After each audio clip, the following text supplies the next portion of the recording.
Well, greetings and salutations, everybody. Welcome to the best damn movie-related show on the planet Earth, the John Campea Show, coming to you from right here on my YouTube channel. I am, of course, your host, John Campea, and it is an awesome honor and privilege, as it is every day, to have you, our international friends, gather around as we talk about our favorite things in the world, movies, movie news, TV, and streaming, and all sorts of good things. And joining us today, sitting over here, she looks like she had a great weekend, Miss Chris Carr. Chris, how you doing? I had an awesome weekend. I am so sunburnt, though. I am just completely red all on my shoulders. I got a little bit of sunburn myself. Yeah? Just from walking. Yeah, pale people. If we exist in the sun, we're screwed. Finally pasty white skin, not so good. You guys don't get sunburned. Also sitting over here, Mr. Ray Ora. Ray, how you what's doing? up, John? There's so many off the tops today. There's so many off the tops today. A lot of off the tops. We do have a lot to discuss here today. Anyway, I got back from Vegas to find crates. Crates. Pretty much the whole factory, John. Aviation gin sitting on our doorstep. Is it our birthday? Is it our birthday? Now, Robert Meyer Burnett is not here today. Robert is he promised me, last day of stuff that he has to do to complete his move. So Rob will not be here today. He'll be back again tomorrow. So we will wait until tomorrow to crack these open. If you guys might remember, somebody told me that they were sending us, we won't say who, but somebody told us they were sending us crates of aviation gin, and then it was late. But it showed up. Thank you, Hugh Jackman. Thank you, Hugh Jackman, for sending us. My God. So we'll crack these open, maybe have a little party on the John Campea Show tomorrow to help celebrate the ending of an era. We're not going to be in this studio much longer. We're moving out of the studio. We're moving into a brand new studio in a couple of weeks. And so we will be celebrating that. Anyway, guys, it's great to have you here. And here's how today's show is going to go. We're going to break it up into two parts. In the first half of the show, we're going to talk about some predetermined topics. And then in the second half of the show, we're going to take your live comments and questions. Now, as a result of a request that was sent in to me by a couple of our channel members. Thank you, by the way, to all you guys who are channel members. If you're not a channel member, go ahead and click that join button, become a channel member. And by the way, for our channel members of director and producer level, the new AMA video went up yesterday. Go and check that out there. But as a result of a request from a couple of our channel members, we're going to try something different today.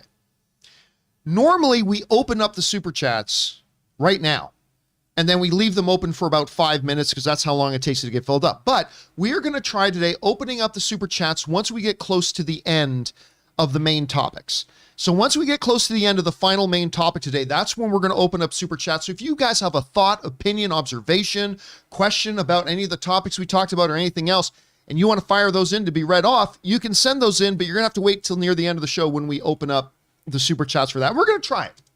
See how it goes. Might be a disaster. I think it'll be nice because then we'll have all the things that we've already talked about won't be brought up again. Yes, perhaps. I have faith. We'll see how that goes, but that's what we're going to try here today. All right, guys. Without any further ado, let's dive into it because we got a bunch of off the tops to talk about here today, and we're going to start off with this one. You know, Netflix movies suck. With a few exceptions. Some of them can be pretty good, actually. Some of them can be great.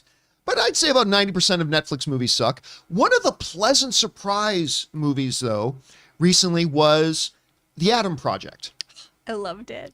With Jennifer Garner, Ryan Reynolds, Mark Ruffalo, and a newcomer, a kid playing the young version of Ryan Reynolds by the name of Walker Scobell.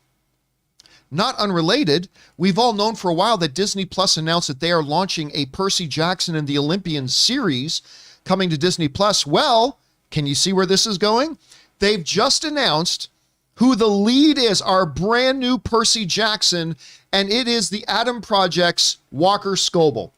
Walker Scobell is going to be Percy Jackson in the new Percy Jackson and the Olympians project coming. This comes to us from the Hollywood Reporter, who said the following. Disney Plus has found its Percy Jackson. Walker Scobell, the Adam Project, has landed the title role in Percy Jackson and the Olympians, a series adaptation of author Rick Riordan's, I don't know how to pronounce his name, best-selling novels. Riordan? Sure. Riordan, an executive producer of the series, announced the news Monday morning on his website. Walker Scobell is an incredibly talented young man who blew us away with his audition tapes for the role of Percy. Many of you recently discovered how great Walker is when you watched his movie, The Adam Project, in which Walker lit up the screen as a younger version of Ryan Reynolds' character. We were fortunate enough to audition Walker months before that movie came out, but the film only confirmed what we already knew about his talent. It was obvious to me and the rest of the team that Walker had the perfect mix of comedic timing, sweetness, rebelliousness, snark, and heroism. He definitely has the snark to embody our hero, Percy Jackson. Now, look, I like the Percy Jackson movies. They kind of introduced me to Logan Lerman, who I've always liked, and I think he's evolved into a really terrific actor. I like him a lot. Obviously, you can't bring him back for Percy Jackson unless it's Percy Jackson the latter years. So they had to go with young. Listen, this kid blew me away in The Adam Project. Because not only did he have to play, a role in a feature film, he had to play like he's Ryan Reynolds. Yeah. And oh my God. And he delivered. The best scenes in The Adam Project were simply the scenes of the banter between the older and younger version of the same character, Ryan Reynolds and Walker Scobell. Yeah. Those were the best scenes in the movie. And obviously Ryan was great in it, but this kid, he was just terrific in that. And the way Reardon describes him, a sweetness or whatever, but also a snark and whatever. Yeah, this kid can bring it. I love this casting. I think this sounds great. What do you think about this, Chris? And are you looking forward to a new Percy Jackson? I am. I really am. Because the original ones, the author wasn't too kind on. He'd based it off of the scripts that he'd read and everything, calling the films putting his life's work through a meat grinder, I believe was the direct quote at the time. But, talked about how that was mostly about the story, not the original actors involved. That wasn't their fault. But he seems really, really hyped with this new Disney show, and Walker is incredible. I mean, talk about talent. If you can steal focus from Ryan Reynolds while you're being Ryan Reynolds, that's a great actor. I think this is going to be really cute. Yeah, I like this a lot too. Question is for you guys. What do you think of the selection of Walker Scobell to play the new Percy Jackson? Are you looking forward to a new Percy Jackson at all? What did you think about the original movies? And do you think he can pick up Logan Lerman's mantle there and carry on with it? I personally love the news. What do you guys think? Whatever your thoughts are, jump down into the comment section below and share those there. All right, guys. With that down, let's do another off the top here. I told you there was a lot, and that is this. The final season of Better Call Saul is coming. And there are actually some people out there who think this series is even better than the series it spun off from, Breaking Bad. I don't think the majority think that, but this show has been so good, a lot of people, some people, think it might be even better than Breaking Bad. At very minimum, it's a worthy successor to Breaking Bad. I am not all the way caught up on Better Call Saul. I watched the first number of seasons, loved it, but then just forgot about the show, and the new ones came out and I never got caught back up. So I got to get caught back up here quickly so I can watch the final season. Now, of course, in Better Call Saul, Bob Odenkirk, who's great in it. By the way, if you didn't see Nobody, watch Nobody. Bob Odenkirk's amazing in it. Bob Odenkirk carrying the flag of this show. They've had various people, most notably Giancarlo Esposito in it. Mike has been in it, but a number of characters from Breaking Bad have appeared, obviously, in Better Call Saul. Well, now going into the final season, the two characters that people most wanted to see pop up in Better Call Saul, it's now official. They're coming, as it has been officially announced that Bryan Cranston and Aaron Paul are going to be appearing in the final season of Better Call Saul. This comes to us from Variety, who wrote the following. We haven't seen the last of Walter White and Jesse Pinkman. Better Call Saul co-creator Peter Gould has officially confirmed that Bryan Cranston and Aaron Paul will guest star in the final season of the Breaking Bad spinoff. Gould announced the news this Saturday at the Paley Fest. I love Paley Fest, by the way. At Paley Fest LA on a Better Call Saul panel moderated by Variety television editor Michael Schneider. Though Gould was tight-lipped on exactly when Cranston and Paul will show up in what capacity. I don't want to spoil things for the audience, but I will say the first question we had when we started the show was, are we going to see Walt and Jesse on the show? Instead of evading, I'll just say, yeah, Gould said on the panel. How or the circumstances or anything, you'll just have to discover that for yourself. But I have to say, that's one of many things that I think you'll discover this season. So it's official. Bryan Cranston, Walt and Jesse, they're coming back. Now, on the one hand, you could look at this skeptically and say, well, this is a desperate marketing play. Yeah. This just seems desperate. Oh, go back and bring them on in there. And I get that. I wouldn't blame anybody for looking at it that way. I, however, would look at it a little bit differently. The way they've incorporated Breaking Bad characters in the show, at least up until the final season that I watched, has been smooth and buttery natural. Like, it just works and it doesn't feel forced. A lot of times you can bring in former popular characters into different franchises and it does just feel desperate. It feels like an attention grab. But in Better Call Saul, it has felt like the natural flow of the narrative. And I have no doubt the same will be true of Walter White and Jesse Pinkman. I think they're going to do the exact same thing there when Bryan Cranston and Aaron Paul show up. Now, the other thing is this. You can look at it as a cheap marketing thing. To me, it's just really good, smart marketing. Like, if you really want to bring attention to this show, you basically refer to it kind of as a Breaking Bad reunion in some way, shape, or form. And that's essentially what we're getting. So I think this is great. Number one, it's going to make the fans of the show very, very happy. But it's going to do a second thing. There are people out there who watched Breaking Bad that have never watched Better Call Saul. Actually, there are a lot of people who watch Breaking Bad that never watched Better Call Saul. So this is a 1-2 punch. On the one hand, I think it's going to make the current viewers of the show extremely happy. But number two, I think this news is going to probably prod a lot of people who fall into that camp that they watched Breaking Bad, but they never gave a chance or never checked out Better Call Saul. I think this is going to be the motivation they've been looking for to jump in and maybe check this show out. Plus, it's appropriate that it's in the show's final season. So I look at this. This seems like a pretty smart move to me, and I think it's one that's pretty exciting. I know it's got me motivated to get caught up on the couple seasons that I haven't watched yet, so I can get caught up and watch this. Chris, you hear about this. Number one, does this lean more for you towards desperate marketing, or does it lean more towards genius? And are you planning on checking this out? What do you think? This definitely makes sense to have them show up. Ever since the show started, people have been talking about, will we see these characters in there? I've got to be completely honest. I only watched a handful of Breaking Bad, and then keeping with like my Fast and Furious kind of tendencies, I watched El Camino. And I've seen no Better Call Saul, even though my friend Amy Masterson's on it. So I would need to catch up so much. But everyone I know who is a Breaking Bad fan, this is what they've been waiting for on Better Call Saul, is seeing this connection happen, seeing this all come together. So it makes a lot of sense to me as long as they execute it well and as long as Bryan Cranston actually shaves his head. I mean, that would have to be pretty tight there, right? One of our chat members, Mr. Pilot, he pointed out that Better Call Saul is going to be split up into 2 parts. The final season? Yeah. So maybe he's saying that they'll appear in the second half.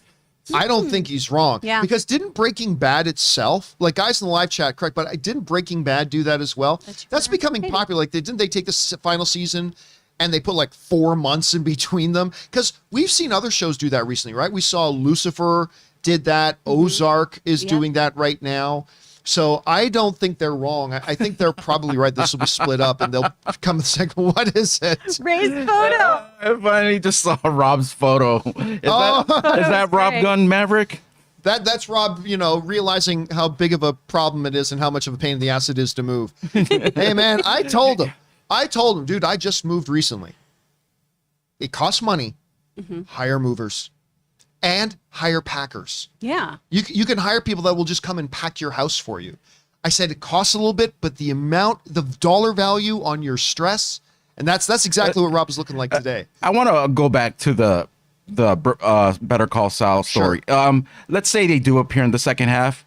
I don't ever mind having to wait as long as the buildup is good to their appearance, right? So if the first half is just getting you excited and the payoff is waiting for the second part, I'm all in. It's fine with me. I was talking about Lucifer did that same thing with their final season, right? And they kind of did that. The end of the first half of the final season ends with God finally showing up. Like Dennis Haysbert, children. Like he finally shows up. It's like that. Okay, if you're going to have a break in between, that's a great place. If they can make it feel like that and make it feel like worth the wait, that's going to be something. But side note, it can't be a main character like Godzilla. If you wait for the second half of a season to show Godzilla, that's where that doesn't work for me at all. Are you saying Godzilla's going to show up in? I'm just saying, like, you know how there's a Godzilla. Godzilla If they does made so you much wait, meth, you guys. Yeah. Oh, I tell you Like- what, they're gonna. I think the person in the live chat is right. I think you're gonna watch the first half of the final season, and I don't think we're gonna see Aaron Paul or Bryan Cranston. I think they're gonna save that till the second one. I think a lot of people are gonna get to the final episode of the first half and go, "Oh, come on," and it not show up. By the way, saw the final episode of Severance. Finally, What'd you think? I was. You know, we'll talk about it later. Okay. But I was mad for a lot of it until it got to the end because I thought, is this whole thing just going to be a giant, forgive the phrase, is this whole episode just going to be a giant cock tease and nothing is going to pay off at the end? But we'll talk about it later. Yay! Okay. Yay. Anyway, what do you guys think about this? That we're going to get Aaron Paul, Bryan Cranston, this is what Breaking Bad fans have wanted for a long time, are going to appear in the final season of Better Call Saul. When? We don't know. I'm guessing it's going to be like in the last half. They might even not have shown up till the last episode. I mean, I don't know, but they are going to be there. How do you think they're going to be worked into this show? Whatever you think, jump down to the comment section below and leave your thoughts there. All right, guys. With that down, we've still got a couple more off the tops. So our next off the top is this. Now, Zack Snyder may not be doing DC movies anymore, but he's got a new home over at Netflix. And his zombie movie, what was it called again? The one in Las Vegas? I can't Army of remember the the name. Dead? I liked it, but I can't remember the name of it. Was that it? What's Army of the Dead? Army of the Dead. So Army of the Dead did pretty well for them over Netflix. I did it right out of, I actually went to go see it in a movie theater, and I gave my out of theater. I don't think the movie's great, but I had fun. I did have fun. I know Rob hated it. Other people have different feelings on it, but it started a brand new relationship with Netflix. And he's got a new movie coming out there called Rebel Moon that sounds a little bit like, Battle of the Stars or whatever it was. But they've been adding some interesting casting to it. And they just added a couple of really interesting names to it in the form of Corey Stoll. And I never pronounced Cary Elwes' name right. So I've heard it pronounced 5 different ways. Elwes, I think? I've heard it Elwes. I've heard Ewells. I've heard Elwes. I've heard whatever. The Dread Pirate Roberts. It's Wesley. Yeah. It's the Dread Pirate Roberts from Princess Bride. That's who it is. And of course, Corey Stoll, who has been killing it lately. Like, I think a lot of people, unfortunately, didn't have him as a household name until he was Yellow Jacket in Ant-Man. Once you enter the MCU, of course. He's the new main guy on the show Billions with Paul Giamatti. He's just popped up in a lot of places. He's a terrific performer. I like this guy a lot. And he's popped up in this movie as well. So they're joining Zack Snyder's Rebel Moon. This comes to us from the folks at The Hollywood Reporter who write this. Cary Elwes, see, I'm seeing a different name now, and Corey Stoll have joined the galaxy-spanning cast of Zack Snyder's epic sci-fi fantasy Rebel Moon. Sophia Boutella, who of course was in Star Trek, and she was in the first Kingsman, and she was in Atomic Blonde. She was great in Atomic Blonde. I loved her in that. And by the way, if you want to see what real dancing looks like, go on YouTube and search Sophia Boutella dance. She's like one of the legit best dancers on the planet. Like, it's crazy good. Anyway, Sophia Boutella is leading the ensemble cast for the film that also has Charlie Hunnam from, of course, Sons of Anarchy, Jaimon Hansu, who's one of my favorite actors in the world, Donna Bay, Ray Fisher, Rupert Friend, and Stuart Martin, all in the cast.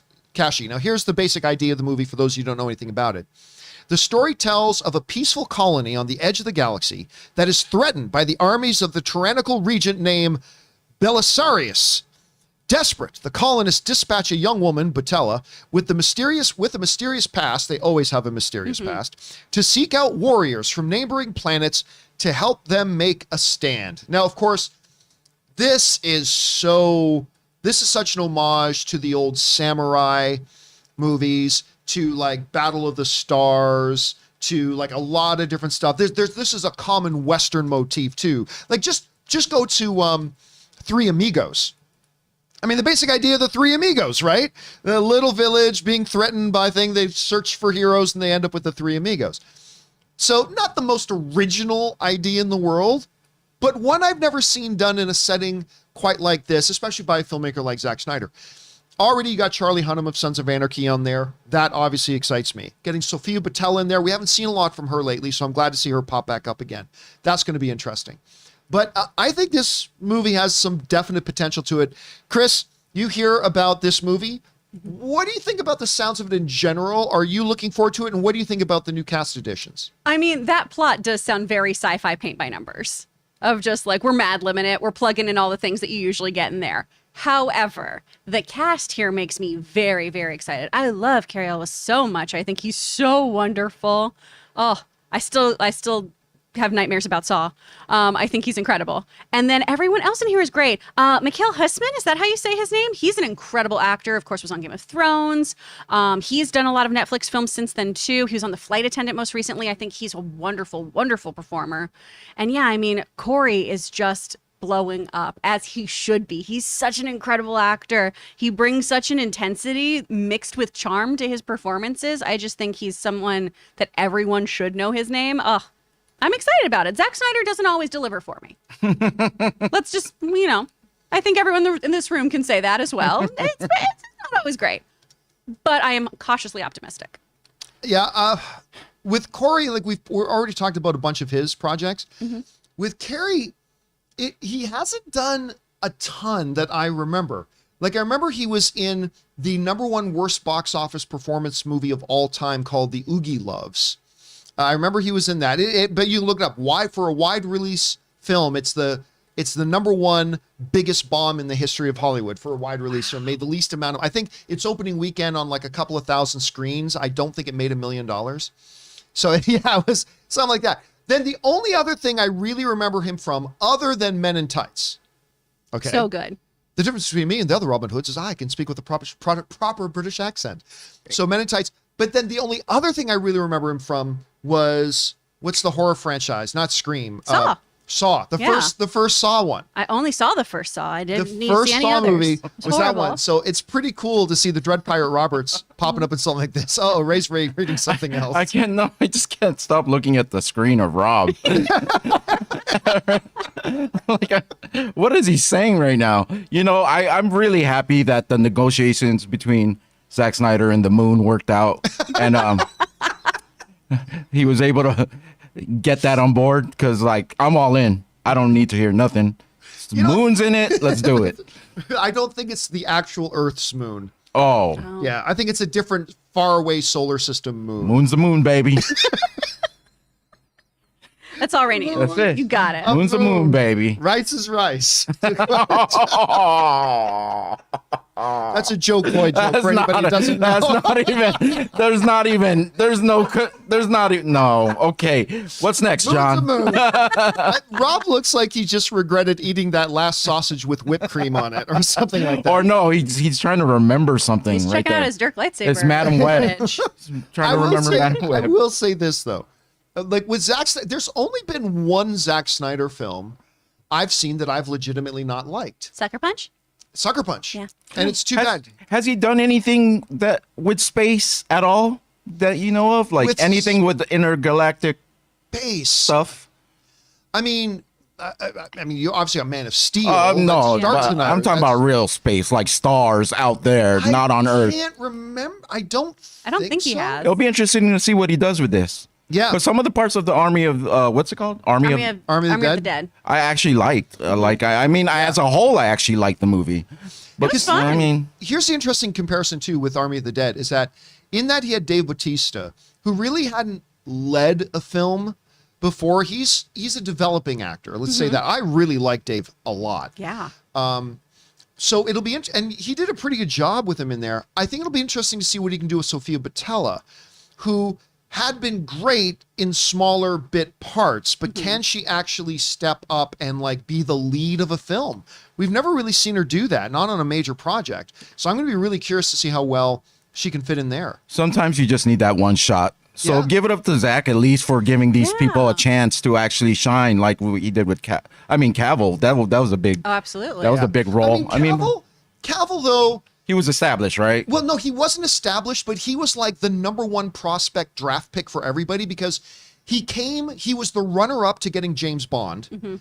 Then he was the runner-up for getting the Superman role for Superman Returns when Brandon Routh. when Brandon Routh got the role. So, and then he was already amazing in The Tudors. Like, he was great in that. So it's like this Henry Cavill guy had been around for a while, and all the casting agents knew this guy's a blue chip, like top of the rank prospect. He's going to be a star, but just waiting for that right role to come around. And Zack Snyder said, this is it. You're getting called up for this.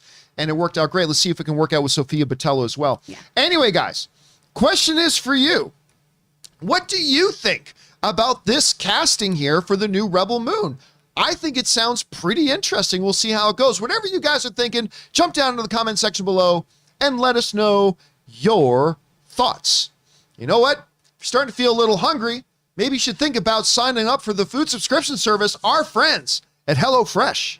Hey guys, we want to take a moment and thank a sponsor of today's video, HelloFresh. So guys, look, my wife Ann and I were both working professionals, so we know how tricky, difficult, and time-consuming it can be to try to eat properly and prepare your own meals at home. And that's why, like over a year ago, we started using HelloFresh. With HelloFresh, you get farm-fresh, pre-portioned ingredients and seasonal recipes delivered right to your doorstep. I mean, you skip the trips to the grocery store and count on HelloFresh to make home cooking easy, fun, and probably most importantly, affordable. HelloFresh offers the flexibility you need to easily customize your orders online or right in the app.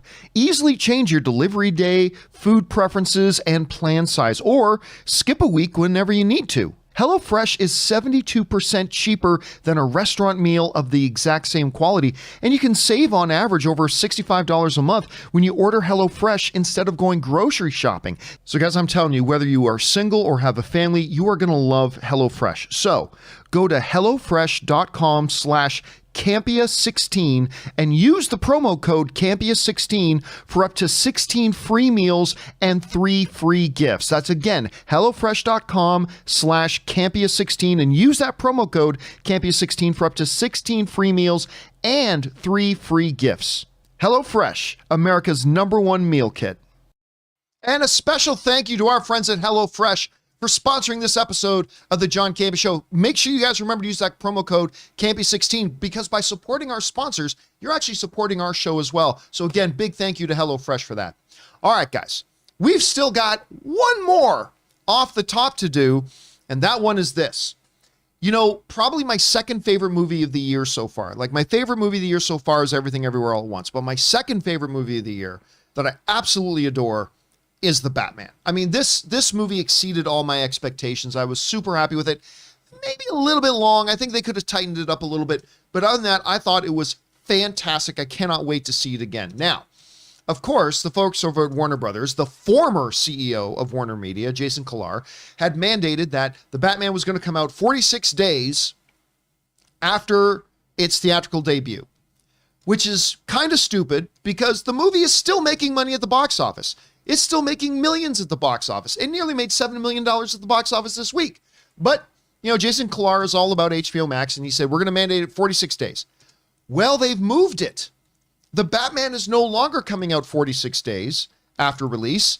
It's now coming out 45 days before release. They've actually moved up the release, and now it's going to be coming out sooner than expected. This comes to us from the folks over at CBR who write the following. Warner Brothers and DC Films, The Batman is coming to HBO Max even earlier than expected. Rather than previously reported of April 19th, The Batman will now be available to stream on HBO Max beginning Monday, April the 18th. In December of 2021, outgoing Warner Media CEO Jason Kilar, he's now out of the company, confirmed Warner Brothers' 45-day theater to streaming window would apply to The Batman. Think about when movies would show up on HBO, which is like 8 to 9 months after the theatrical premiere. He said at the time, The Batman is going to show up 46 days on HBO Max on day 46. That is a huge change from where things were in 2018, 2017, and 2016. A change, yes. The question becomes, was it a good change? The answer is no. This is a movie that is still making money. And while it's still pulling in money, it's pulling in less money than it would if people didn't know, hey, The Batman's just coming out on HBO Max in a week, which I believe is definitely deterring more people. Like, don't get me wrong. I'm not saying The Batman would have been making $40 million this week if it wasn't coming out a week from now. I'm not saying that, but it would have made even more. than it currently did this weekend. But I'm sure a lot of people were deterred from going because it's like, oh, wait a minute, we could go see the Batman, but hey, according to my watch, it's coming out in 8 days. Now it's coming out in like 7 days. I can't remember now. And so that has hurt it already financially. And while this thing is still making millions and millions of dollars in the box office, they're not going to drop it on HBO Max and kill whatever momentum they had. I don't believe anybody's going to sign up to HBO Max for this. So essentially, they're not going to make any money off of this. Don't get me wrong. It's definitely a nice addition for the service, because I'd be lying to you if I didn't tell you I'm going to be cracking on HBO Max to watch it that same day. Absolutely, I would be. I love this movie. Can't wait. It's not going to make them any money. Yeah. And I would have gone to see it in the theater again. I've been actually lamenting lately. I haven't gone for my third screening of it yet. But now that I know I've seen it twice in theater, now that I know it's going to be there, well, congratulations. You just lost out on my money. And I'll watch it. But guess what? I was already an HBO Max subscriber. Yeah. So you're not making any money off me there either. I just don't understand. Like, I get it. I get that there's a new theatrical window. That instead of 90, the new general theatrical window is 45 days. What I don't understand is the backward thinking, brain dead approach of applying a one size fits all to every movie. For a lot of movies, the 45 days will be fine. But when you got a movie like The Batman that is still making millions of dollars, and more people would be going right now if they didn't know if it was just going to be coming out on HBO in a week, I don't understand the inflexibility of saying, well, we said 45 days, so it's just going to apply to all of our films. How stupid is that? Yeah. Like, it's stupid. And I'm glad Jason Kilar is gone. I'm glad he's gone. But because this move makes no sense to me, although I say that, I'll be hitting my HBO button on that day. Anyway, Chris, you had taken a look at this. What do you think about it? It just seems so dumb. Yeah. Well, because what is the point? What is the end goal here? More HBO subscribers? Because you're not really going to get that many. I really don't think it's going to change anything. And if a movie has legs like this, why would you put it on a streaming service? This soon? Yeah. I have so many friends who still haven't gone to see it who are like, oh, yeah, I'm really excited. I'm really pumped to go do it. Now I'm sure a whole bunch of them will just be like, oh, hey, are you watching it on HBO Max? Can I come over? They're missing out on tons of money with this. And sure, we're not seeing the same numbers, obviously, when it first opened, but this has really had a really nice sustainability at the box office, done very, very well. So it just seems very, very short-sighted to have a one-size-fits-all, like you were saying on here. I'm not sure why they're doing it. They should have pushed it back, not forward. Now, I'm already seeing some people in the live chat saying, well, it'll attract new subscribers. No, it won't. No, it won't. At least, what's the final net gain here? The final net gain is going to be a sum of zero. Number one, if anybody is interested in the Batman, they're probably an HBO subscriber already. And for those that aren't, are more people going to sign up for HBO to watch the Batman now than they would have next month? I don't think so. If there is somebody out there who's not an HBO subscriber and they would sign up for HBO to watch the Batman, they would have signed up next month as well. So your net gain here is zero, except it's not. It's in the negative because now you are literally burning millions and millions of box office dollars for what? For a philosophy that has already proven it doesn't work. So again, listen, and I'm not trashing on the 45-day theatrical window. It makes sense for some movies. For some movies, it's perfectly good. But you as a studio have to be flexible. That's why sometimes Paramount will put out a movie to be available on home video in one form or another 60 days later, 120 days later, 45 days later. It depends on the movie. With the Batman, this makes no sense. It makes absolutely no sense. And again, I'm glad personally that Jason Kilar is gone, even though he has done some, actually, Jason Kilar, if you go over his history, he's done some pretty smart things. But I just think his obsession with trying to make HBO Max like as big as Disney Plus right now, I just think it's made a blind spot for him, and I don't think it's going to work out so well. We got some heavy hitters coming out this month. I don't think any of this helps anything, actually. I don't think he'll get new subscribers. I don't think he'll get as much money in the theaters either. So It's just my personal feeling about it. Like, I don't know how many more new subscribers they'll get with putting on streaming, but I also don't know if it's going to make that much money in the theater with all these other movies coming out. And it's 3 hours, so like they're holding up the screens too, just for maybe a couple of people that still haven't seen it. I don't know. I really don't know, but that's just how I feel. I can't base that on anything other Here's than the thing: in its sixth week, it's still the number 5 movie in the nation. I mean, it's not pulling in $30 and $40 million, like not at all, but it's still the number 5 movie in the nation in its 6th week. It would still be in the top 10 next week. And guess what? It's probably still going to be in some theaters even once it enters HBO Max. But True. you've just killed 95% of the people who may have gone to go see it in the theaters that they just know it's here now too. Again, going to HBO Max is a good thing. It's an inevitable thing.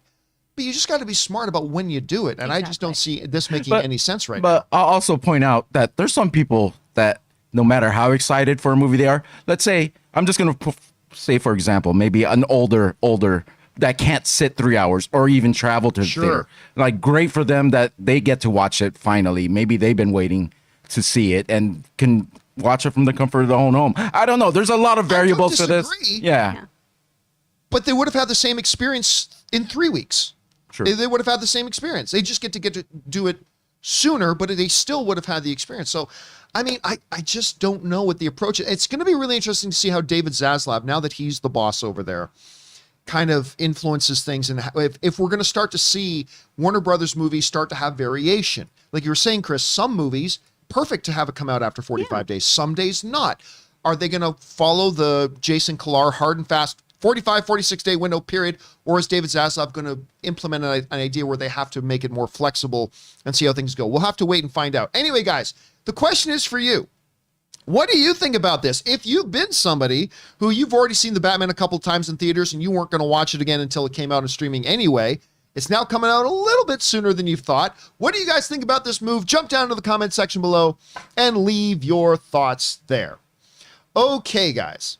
With all that down, let's now move into our main topics here today, shall we? And how do we select our main topics here on the John Campea Show? Well, it's really rather simple.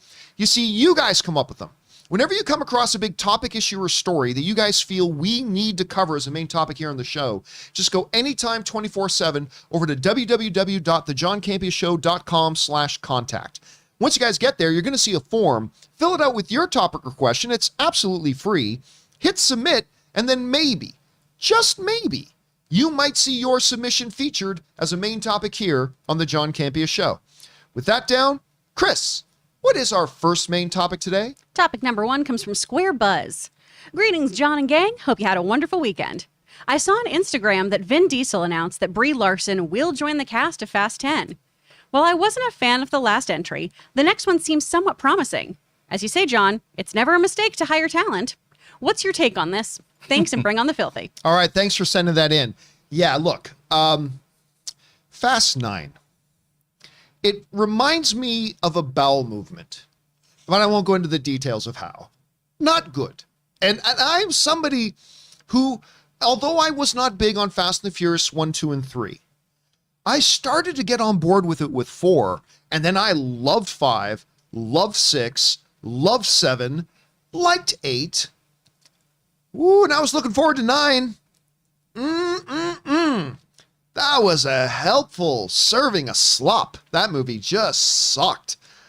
But bump in the road. Bump in the road. I am still looking forward to Fast 10. And I don't get, and then, you know, we got the additions. Jason Momoa is now going to be in there. And now we find out they've just added an Academy Award winner in Brie Larson. She is now joining the cast as well. This comes to us from the folks over at Slash Film who write the following. Like most of the cast of Short Term 12, Larson's star has risen quickly in recent years, so it's no surprise to see her joining yet another one of Hollywood's biggest movie franchises. Perennial Fast star Vin Diesel, who plays Dominic Toretto in the movies, broke the news on Instagram by sharing a photo of himself and Larson behind the scenes. Ever the hype man, Diesel teased that her character will be timeless and amazing. That's because, you know, when I think of Fast and the Furious, I think of, I don't know. The timelessness nature of the franchise? Yeah, I think of Ben-Hur. Yeah. I think of Casablanca. Timeless and Gosh. eternal. Anyway. It's our Citizen Kane. It is our Citizen Kane and describes Larson as a profound soul who will add something you might not have expected, but yearned for. That comes to us from Vin Diesel and the folks over at Slash Film. Look, the person who wrote in the question is right. I have always said this about going back to the movie blog days. It is never a mistake to add talent. Like, there could be a lot of things that go wrong, but hey, at least you're adding talent. Brie Larson, I've loved her ever since 21 Jump Street. I loved her in that. Obviously, she won her Academy Award for Room. I love her as Captain Marvel, although Captain Marvel isn't in my top shelf of like the top tier, like not in my top 10 favorite MCU films, but I liked it quite a bit. And I thought she's great in the role, and I've really liked her playing the role ever since. She's an Academy Award winning world-class actress, so this is never a mistake. And I gotta say, the social media post that Vin Diesel put up of them is rather adorable. Yeah. It's an adorable picture. I like it a lot. Let me just read a little bit of what he says. Yeah. This is what Vin Diesel wrote on his social media. You can see this angel over my shoulder cracking me up. You say to yourself, that's Captain Marvel. Clearly, there is love and laughter in this image. What you don't see, however, is the character you'll be introduced to in Fast 10. You have no idea how timeless and amazing. You thought Breakfast at Tiffany's was something? Wait till you get a load of this. Timeless and amazing, she will be in our mythology. Beyond her beauty, her intellect, her Oscar, is this profound soul who adds something you might not have expected and yearned for. Welcome to the family, Brie. And that, of course, comes to us from Vin Diesel. Again, sending a not-so-subtle troll to Rock, saying, see, other people like me, Dwayne. Anyway. So, I think this is great. I think this looks fantastic. I think she's going to fit right in. Chris, you hear about this? What are your thoughts? Well, with my deep, deep love of the Fast franchise, Hobbs and Shaw forever. I think this is great. I loved when the story was released, though. We talked about it on the show of how much Brie wanted to be part of the Fast and Furious franchise. Right. Oh, yeah. It's like, well, ask and you shall receive, Brie. You're in it. There you go. This is why half of getting what you want is saying that you want it. So good for her. What is it? The secret? Speak it into existence? Speak it. Manifest that for yourself. So I'm really happy for her in that. I think she'll be a great addition to the franchise. You know, she's with good company. I really need to see these movies. Ray, what do you think? You think she's going to fit in with Fast and Furious? Well, hold on. I just had to point out, I need a hot toy, you know. My first one. Let's see if it works like it did. Oh, you're just speaking it out. Yeah. Following the Dr. Robotnik philosophy. You know what? As long as, you know, Rock and Vin Diesel aren't baby oiling each other like before, because they she's fine. I like her as an actor. I think she'll help the franchise. I didn't see the last one.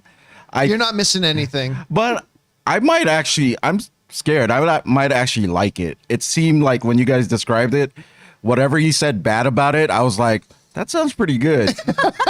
But You're we'll gonna see. love the space part and be like, yeah. There are people who go on with your thought there, but I'll pull this up here. Hold a second. Yeah, let's see what the people are saying. Yeah, because I think the audience score wasn't all that bad for it. So Fast 9, and by the way, the critic score wasn't all that bad for it either.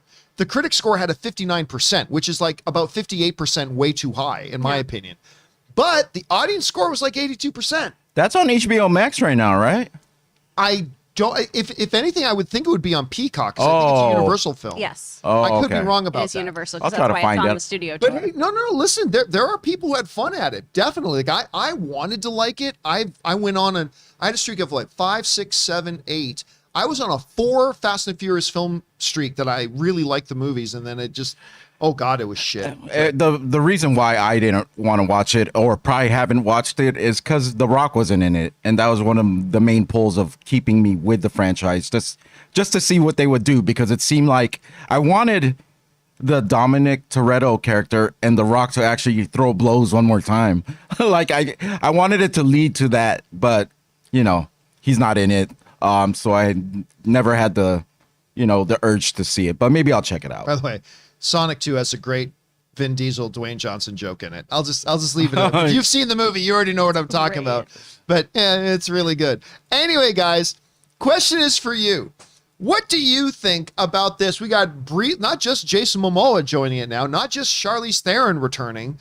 We now have an Academy Award winner, another Academy Award winner.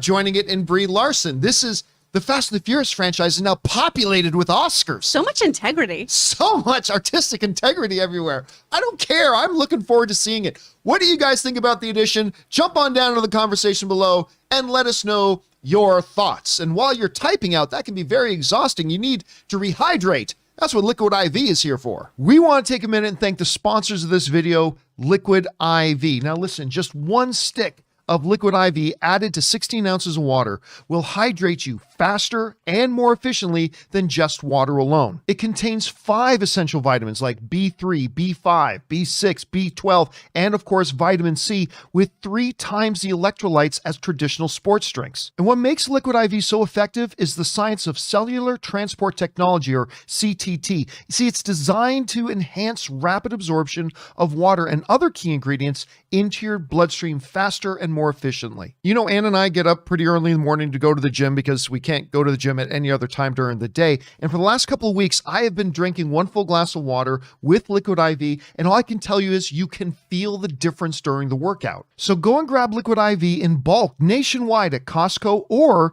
you can get 25% off when you go to liquidiv.com and use the code CAMPEA at checkout. That's 25% off anything you order when you use the promo code CAMPEA, that's CAMPEA, at liquidiv.com. Experience better hydration today when you go to liquidiv.com, and remember, use the promo code at checkout, CAMPEA.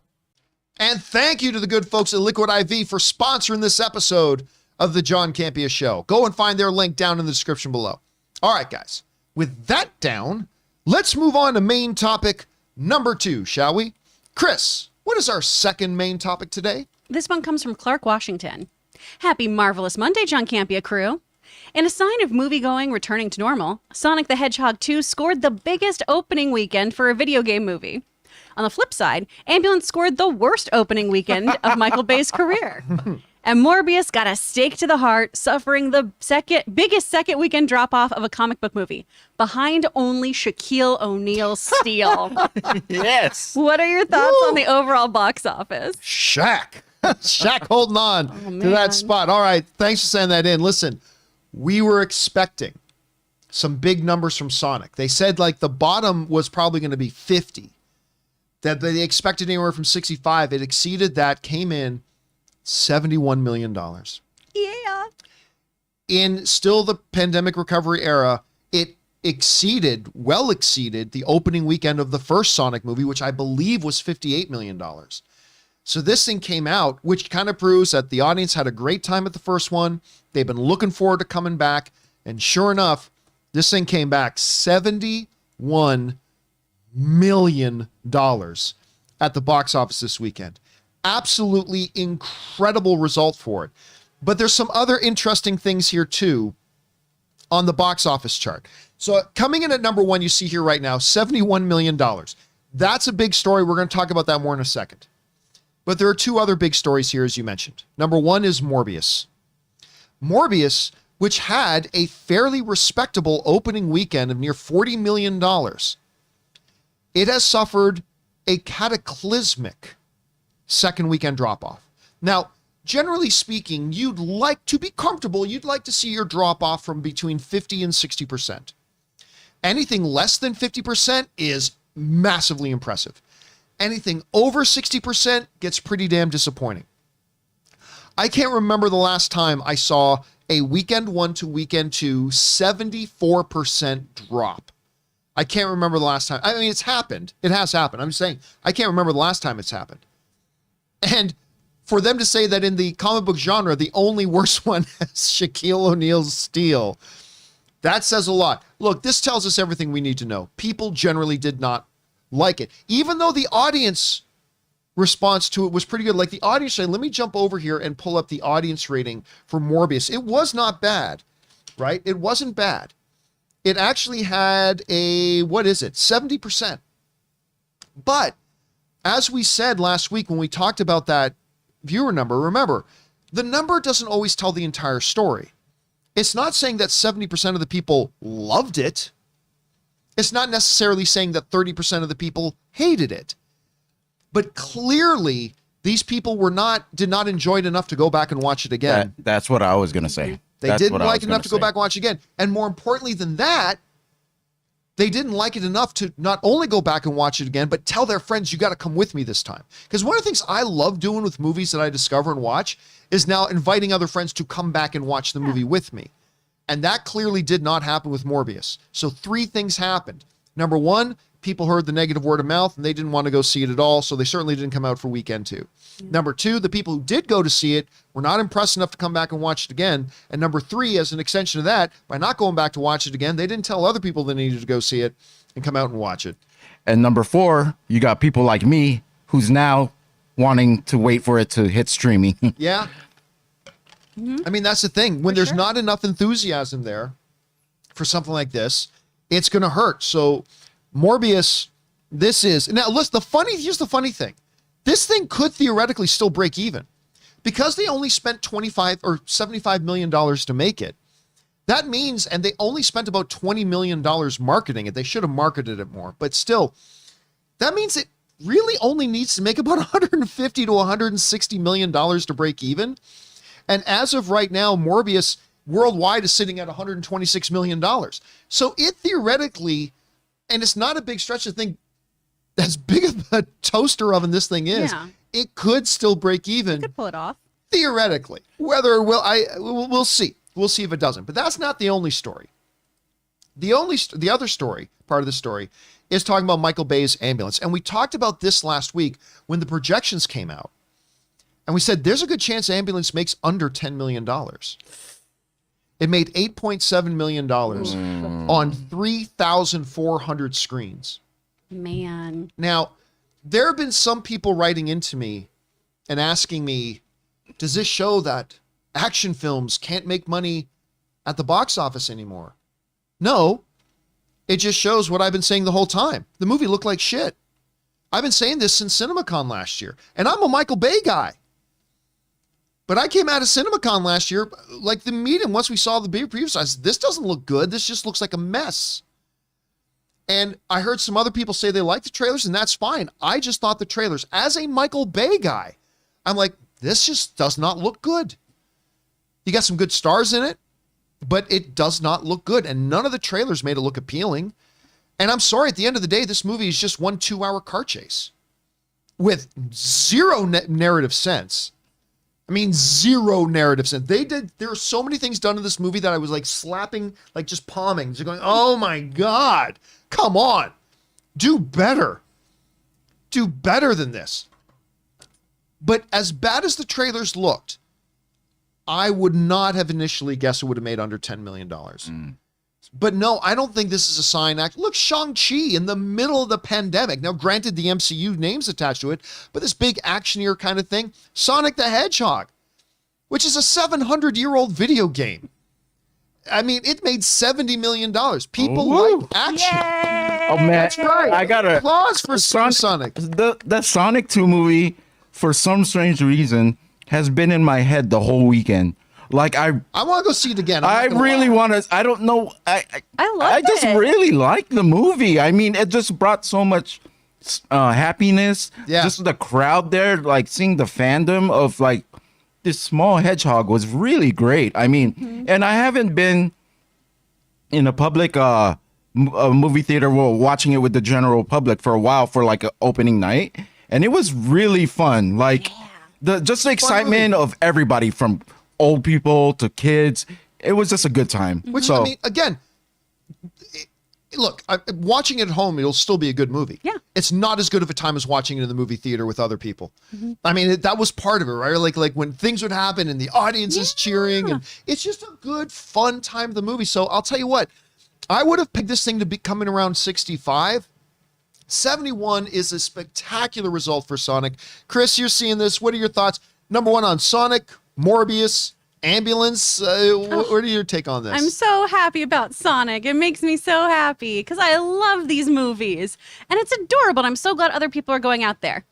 Morbius, y'all know that drop off. I was like, yep, that makes sense. I didn't think it would be that big. I thought it would be like a 65%. I didn't even think it would be like 74%. Wait, we all know that this is not my favorite thing. Yep. So much so that while I was in Santa Barbara, my husband was like, "Yo, guess what?" and hit me with the box office numbers. And I was like, "Oh, okay, that's wild." I mean, still holding strong though. Steel, good for you, Shaq. Yeah, still hold on to that number one spot. Wow. And then Ambulance, I am surprised it didn't crack past 10. That's surprising to me, especially after Jake Gyllenhaal's lovely turn on SNL this past weekend too. He was really good on it. He was so good. It was such a fun, weird episode, but it was so nice to hear him talking about how acting should be fun, and I just want to do fun stuff. And it honestly made me go, maybe I should go see Ambulance if he's just having a good time doing these things. And by the way, he's good. Jake Gyllenhaal's good in Ambulance. He's a Him great and Yaya actor. were both like pretty enjoyable. You know what? Why I didn't want to see Ambulance is because the movie from the trailers just looks really stressful to me. I don't want to be stressed while watching a movie. I mean, I think maybe car chases, you can leave that to the Fast and Furious franchise. Maybe that's the only thing that makes money now, if it has to deal with chasing and cars. I don't know. I mean, the other thing too is this. I don't know. I never thought about this, but a big part of the marketing, other than hot ambulance girl, big car chase, like that's all the trailer was. Yeah. The other thing the marketing really did was emphasize Los Angeles. Like even in the word ambulance, they just highlight LA. So in you ambulance, know where right? It's you're like- at. So it's like, okay, so what if you're not in LA? What does somebody in Toledo think about this? Like the whole emphasis, this is Los Angeles, the movie. Well, and does LA act like a character in the way that like Yeah. Gotham does in Only a Batman? fake way and pretending like there's not traffic everywhere. Yeah, See, is that that's why fantasy? I was like, this looks like such bullshit. It's so hard to get to work every day. Yeah, you can't get anywhere. They're not I driving don't want anywhere like that. I want my movies to have escapism. I don't want it to be me looking at the 101 on a gridlock. By the way, Alejandro Mate in the live chat is saying Los Ambulance. Imagine Well people, done. Los Angeles like natives or residents, and seeing this trailer, they're like, I don't want to watch a movie where I'm stuck in like an hour every day. Yeah, that Like, would have been a fun one though. It's like just can't get anywhere. Gridlock, honking horns. I don't know. Look, but clearly the big and by the way, should also point out a disappointing but expected result was the best movie of the year right now. Aw. Everything Everywhere All at Once. They said it could have made as little as 6, or little as 5. It made 6. But we knew that. We said that last week. This thing's going to make around 5 million. No one's going to go see it. It is what it is. Look, I was shocked how good this movie is. So I'm not surprised at all. Still disappointed. I hope more people give it a chance. so is that movie losing money right now, or did it make enough money already? Do we know? You know what? That's a good question. Because as long as it does, then like, you know, if it's good as you say it is, then I would feel bad if it didn't at least make its money back. I hope it does. Hold on, let me look it up. Everything Everywhere All at Once production budget. I honestly don't know how much they cost to make it. Okay, so no, it's losing a ton of money. It wasn't an expensive movie to make, but they made it. It says the report I'm seeing right now is that they paid $25 million to make it. So it has made $8.4 million right now. It needs to make probably around 45 million to 50 million to break even. Maybe even 55 million to break even. So it's going to lose money. Unfortunately, And it's the best movie of the year, but Yeah. it's going to lose money. it's one of these movies that probably people are going to find out way too late. Yeah. I hope people find it one way or the again. It's not the greatest movie of all time. I'm not even expecting it to be the best movie of the year by the time the year ends. But right now, on April 11th, to me, it's the best movie of the year. So I hope it does well. But again, guys, the big story here is Sonic. Sonic makes $71 million, eclipsing part 1. It just did terrific for itself. What do you guys think about the box office results? What stands out to you the most? Whatever your thoughts are, jump down to the comment section below and leave your thoughts there. All right, guys. With that down, let's move on to main topic number 3, shall we? Chris, what is our third main topic today? This one comes from Edward. I just don't understand Hollywood sometimes. I saw a report that Joe Casey, who created the American Chavez character, wasn't compensated at all for the character being in Doctor Strange 2.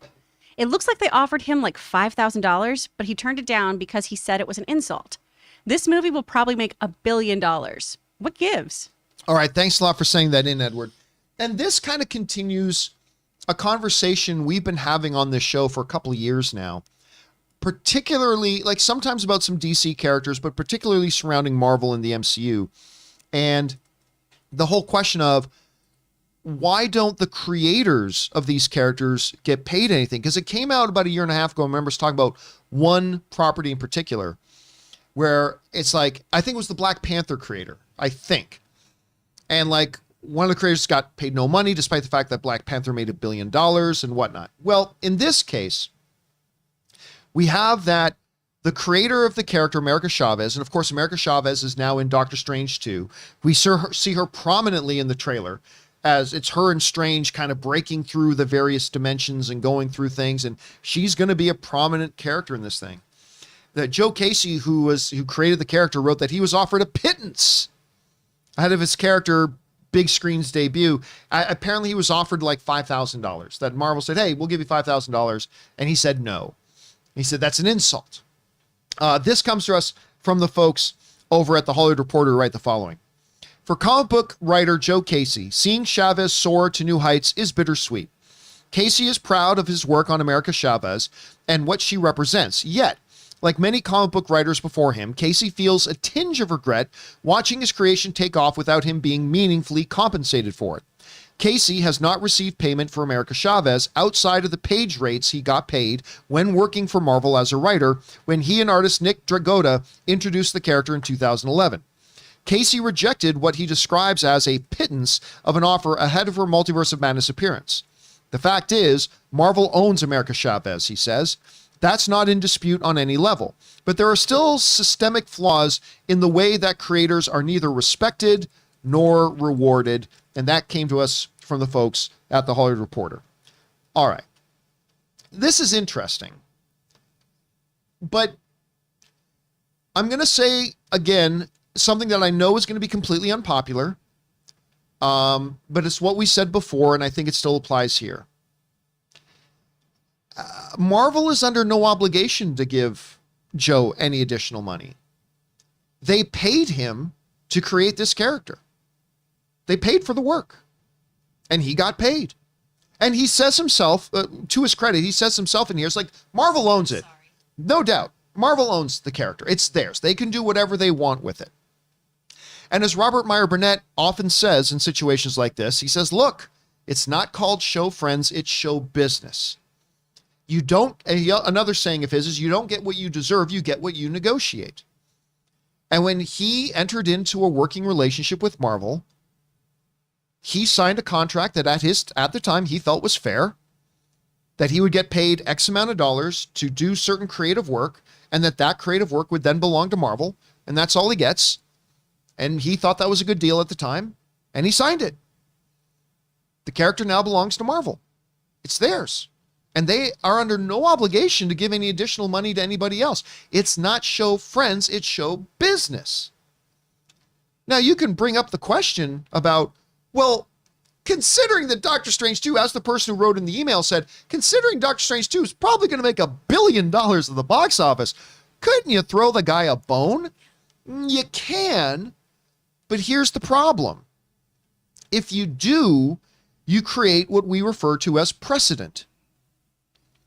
Because now, anytime they do something, somebody else who also has no contractual rights to a character can come out and say, well, hey, I worked on this other character and you paid that guy, I don't know, let's make up a number, $100,000. You paid that guy $100,000, so give it to me too. So they do have to be careful about what's that. Look, I saw another YouTuber make a really good example of this. Said, imagine you got hired to create a new kind of bat, like a new design on a bat, right? And you got paid $20,000 to create this bat. Great, you create the bat. Well, now some dude on the Boston Red Sox uses that bat to hit a home run in the World Series, win the World Series, and he got hundreds of $millions of contracts and endorsements as a result of hitting a home run off a bat that you created. Or is that designer entitled to more money? No, they created the bat. And that's it. And here's the thing. Was he obligated to return the money that Marvel paid him if America Chavez was a flop? Like if they put America Chavez in the first comic book and everybody hated the character and they never used the character again, did he have to give money back to Marvel? No, of course not. He got paid for his work, and whether it worked or not, that's not his problem. That's Marvel's problem. But at the same time, he's not entitled to get more money because it did work. He got paid for his work. And that's kind of the bottom line. Look, again, I agree. Would it be nice if Marvel made a gesture? It absolutely would be. But, we just watched The Godfather again recently, Ray. It's business. And business says, we signed a contract, you fulfilled it, and we fulfilled it by paying you for your work. And then it just is what it is. And if you want more, then you need to negotiate for that when you sign your contract. And if you signed the contract, that means you agree with it. So, again, I'm not saying it feels good. Yeah. Because, it feels yucky. This movie's going to make $1 billion. So it does kind of feel yucky. I agree, 100%. But should they do more? I'm not convinced they should. Anyway, Chris, listen, this is a constant debate and dispute and issue that goes on between creatives and artists and the people who pay for everything. And when does credit get given? When is additional money earned and all that kind of stuff? It's a touchy subject, and I don't think there's a one answer that covers all of it. But when you look at this one specific instance, how does it feel as a creative yourself and as an artist? But what do you think should come of this? I mean, it's a touchy subject. I agree. But what do you think? And it definitely does feel yucky. But and this is how this has been for years. I mean, Siegel and Schuster sold Superman for like, what, $130 or something like that? Yeah, something ridiculous. This has happened for ages. Jack Kirby has gone on record before talking about how he was mistreated and didn't get the financial compensation he should have, despite creating most of the Marvel Universe with Stan Lee. So it feels gross, especially when you think about not just this movie, but the other things here are action figures of her. Yeah, merchandising. Yeah, her appearances in video games, in cartoons, T-shirts, all these kinds of things. Because America is a character who did blow up, right? She's a Puerto Rican superhero. She's an openly gay superhero. So a lot of people felt seen in this character. But it does go back to that initial negotiation, which is a really big bummer. What I like, though, too, is Casey is being real smart about this. And it goes on to say in The Hollywood Reporter, for me, it's not about money. It's not even about the respect. I would never, ever be respected by a corporation. But if I'm in a position where I can afford to not take their insult of an offer and be able to talk about it, maybe the next guy, where that kind of money could change their life, would get a fair shot of receiving that money. I'm a happy guy. I'm not disgruntled. I'm not bitter because I know how this goes. I also know this is how you change things, by talking about it. So I am happy that he's using this moment as a potential teaching moment, as a platform moment, right? I'm going, hey, we all know that Marvel makes a lot of money. Do we think this is fair and reasonable? Tell me how it's not fair and reasonable, Marvel. So I think he's being really smart about this. I do think that he deserves a little more money. But again, I understand if that's what you sign on the dotted line, that number amount, if you agreed to it, that is what you get for now.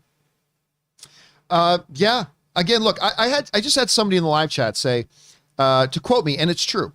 Somebody in the live chat named Chad Joyce says, John, you've even said verbatim, just because you have the right to say something does not make it right. That's true. Just because Marvel has an absolute right not to give extra money to this person doesn't mean it's right for them not to give to that person. Yeah. But it does mean they're not wrong for not giving it to that person. Look, everybody's an expert with what other people should do with their money. And everybody's a massive hypocrite. We all are when it comes to money and how we should treat our money, because we do it very differently, right? You hire a contractor to come and paint your living room, and you agree to pay them $1,000. And you say to them, wow, you did a great job. I'm going to host a lot of parties in here. I'm going to love living here. The guy said, oh, great. Maybe you can give me more than 1,000. You're going to go, no. We agreed to 1,000. I'm giving you 1,000. Goodbye. Does that make that right? No, but you're not wrong for sticking by the contract. Look, we had an agreement. We fulfilled our end of the agreement, and you fulfilled your end of the agreement. Our business relationship, our business is concluded. If our movie bombs and people hate the character, we're not going to ask you to give back the money because that's not in the contract. But if it is successful and we make money, we don't owe you any additional. And I think what Joe said is very important here. What Joe said here is that, look, if I can raise awareness to this now so that the new people coming along who are signing these initial contracts, you need to start figuring out a way in the new landscape. You've got to put into these things creations that I create, that I come up with my brain cells. If you guys go on to do motion pictures, television, whatever, I need to be compensated this way, and this way. Yeah. You need to start putting that into your agreement, because if it's not in the contract, they don't owe it to you. You can't expect anybody to give you something they don't owe you. Well, and a lot of times too, when you're an artist starting out, you take these offers because, oh my gosh, that's more money than anyone's ever given me. Oh my gosh, I need this money right now because who knows when I'm going to work again. And Casey's been there since the 90s, you know? When he was first creating characters, who knows if he thought he had any longevity to his career? Who knows if he thought his characters were going to be wildly successful or that he'd get to do runs on X-Men or things like that. So when you get an offer in front of you and you're young and wide-eyed and hopeful and you just need to pay your rent. Yeah. Because if you're doing comics for Marvel, you're probably living in New York, sharing a one bedroom with 7 other people. You're going to take what money you get. And we need people to talk to artists about, hey, make sure you're paid what you're worth and not what you feel like you're worth right now. Think about 10 years from you, how that person's worth needs to be determined too. But at the same time, that's tough, though. Yeah. To include that in like a contract, maybe you don't end up even getting hired because Marvel's like, no, no, we'll just look for someone else, right? So it's like, it's one of those things where it's like, if you're an unknown comic writer or artist and you have a chance to work for this big company to get your name out, I mean, and what's stopping you from getting hired is all these stipulations. I don't know. I wanted to stay off the subject because I had like different feelings about everything about it, but yeah, it's a tough situation. Like I agree he should get paid more, but Marvel doesn't have to pay him more. I mean, and that's the thing. Nobody, no company, no neighbor, no friend is going to pay you more than what they owe you. Mm-hmm. And so it's got to change. If it's going to change, it has to change on that level. Yeah. And we'll have to, I don't know. Maybe Marvel has to start saying, okay, here's the deal. We'll pay you this much money to create these characters, but you've got to agree that if we're never able to make anything out of the character, you got to give us half the money back. No one's going to sign that deal. Of course, nobody would sign that deal, and nobody should. But it's tough. I mean, for me, if it was a character that I made, I meant just to see that on screen, like. Just because this is just me. This is not any artist because they've probably been doing this for years. But if it's just a creation I made and I'll be like, go ahead, use it. You don't even have to pay me. I just want to see it on screen, you know? So there's that part of me that talks because, you know, I'm really proud of what I made. I don't need money. It's going to be on the big screen. Everyone's going to know who created it and that's it. But these artists, they've been working in whatever conditions they're under. They do need to get paid with the amount of money that these movies are making. Yeah, there should be something there. But I mean, if you're not owed, yeah, I mean, you're not owed though. I was in a similar situation, right? I was working for Complex, and I was being paid a salary. I was being paid for my work, and a couple of shows that I produced and created got picked up by a network that no longer exists. It was what was the name of Verizon's network again? F90 or Go 90. Go 90. Yeah. Thank you. It's like, so Verizon had their own network and we had a couple of our shows picked up, right? Mm-hmm. For obscene amount of money. Like not by Marvel or Disney scales, but by our scale, obscene amount of money. I didn't get $1 of bonus for creating those shows. And that I understood that because I was being paid a salary. I was being paid to create shows. I was being paid to produce shows. That's what I was being paid for. That's why I was on the payroll.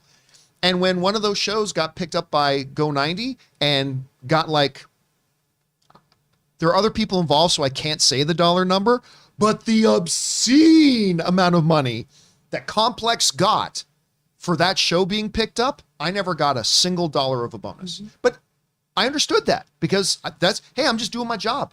That's my job. So I don't know. Listen, I'm making it sound as if I think it's a clear cut and simple. It's not clear cut and simple. There's a lot of different layers of how this feels and how it looks and all that kind of stuff. But again, everybody who's complaining right now that they absolutely should pay them more, you're not going to pay your contractor more other than what you owe them. You're not going to pay anybody more than what you owe them. So I don't know. It's tough. It's hard. At least artists now will handle things differently, hopefully. Hopefully. I hope This is evidence of what, hopefully it'll help the future of the industry to get paid. I think that's what Joe is saying in his main thing, that hopefully by me raising this right now will be a signal to people coming up that you have to start working these things into your deals. Because if it's not in your deal, a company doesn't have to pay you anything other than what you agree to. So here's hoping this sort of changes. Anyway, guys, this is a complicated, maybe I'm making it sound like it's simple. It's not simple at all. This is a complicated thing, and my feelings on it could change. But anyway, how do you feel about this? Whatever your thoughts are, jump down to the comment section below and leave those thoughts there. We want to take a moment and thank the sponsor of this video, Expressvpn. Now, guys, does it make sense that the same company who controls half the online retail also passively eavesdrops on your private conversations at home? Or what about the idea that a single company controls 90% of the internet searches, runs your email service, and gets to track everything you do on your smartphone? You guys know that big tech is more powerful than most countries are, and they profit by exploiting your personal data. It's time to put a layer of protection between your online activity and these tech juggernauts, and that's why I use ExpressVPN. You see, when you run ExpressVPN on your device, the software hides your IP address, something that big tech companies can use to personally identify you. So ExpressVPN makes your activity harder to trace and sell to advertisers. ExpressVPN also encrypts 100% of your internet data to keep you safe from hackers and eavesdroppers on your network. So stop handing over your personal data to the big tech monopoly that mines your activity and sells your information. Protect yourself with a VPN that I trust to keep me safe online. Visit expressvpn.com/Campea. That's expressvpn.com/Campea to get 3 extra months free. Go to expressvpn.com/Campea right now to learn more. And a big thank you to the folks at ExpressVPN for sponsoring this episode of the John Campea Show. Guys, protect your online privacy. Get access to content in other countries. All sorts of great stuff you can do with them. Go and check them out. Their link is down below. All right, guys. With that down, let's move on to main topic number 4, shall we? Chris, what is our 4th main topic today? This is from King Korg. Hey, John. While we still have not received any official still or trailer for Marvel Studios' Thor: Love and Thunder, it looks like Marvel Legends figure for the film has unveiled our first look at the design for many of the characters appearing in Thor 4. The figures gave us our first look at the design for Christian Bale's Gorr. While the actual in-film design of these characters will most likely look a bit different, it does provide with the basic outlook of each of them. I personally found Gorr's design to be very intriguing and was wondering, John, what are your thoughts on these looks? Thanks and bring on the filthy. All right, thanks a lot for saying that in, man. And yeah, look, there are so many reasons that I am dying to see Thor: Love and Thunder. A lot of people thought Thor: Love and Thunder was going to drop a trailer today. They didn't. At least not yet. There's still hours left in the day. I have a feeling we may not see it until CinemaCon, which is in a couple of weeks, or it could drop any minute, what have you. But I am dying to see this movie. Number one, because it's Thor, and I've loved this franchise ever since Kenneth Branagh brought us the first Thor movie. I love that movie. 2, Taika Waititi is killing it. 3, Thor Ragnarok was awesome. And 4, Christian Bale, who said many times he was never going to do another comic book film again. Well, this one came along and he looked at the character and he thought, yeah, I want to do this. And Christian Bale is going to be Gorr the God Butcher in this. That is exciting. Now, we did get our first look, in a way, at Gorr a couple of weeks ago when Lego put out the Lego set, when they had the goat boat and different things. But that was a Lego. That was a Lego. That didn't give us much of a look. But now, this new toy line has revealed their cover art. And we are, number one, getting a look at what they are calling Ravager Thor. Ravager Thor. Oh. So he's not just hanging out with the Guardians a little bit. They consider him a Ravager. Cool. So Ravager Thor. But the more interesting thing is our look at Christian Bale as Gorr the God Butcher. And This, to me, looks awesome. Now, is it different than the design of the character in the comics? Sure. But if you wanted to make this without CGI, and you wanted to really let Christian Bale's performance come through, and you wanted this all done in practical effects, with practical makeup and stuff like that, not CGI, if you know the look of Gorr in the comics, you know you can't do it. Like, it's unless it's going to look really silly. This, to me, looks awesome. I think he looks great. And I've already seen some complaints online, and simply it's because, well, it doesn't look just like it does in the comic. Well, who the hell cares? This looks great. And the other interesting thing here is it mentions on the box, wielding a strange and terrifying weapon, Gorr will let nothing stand in his way.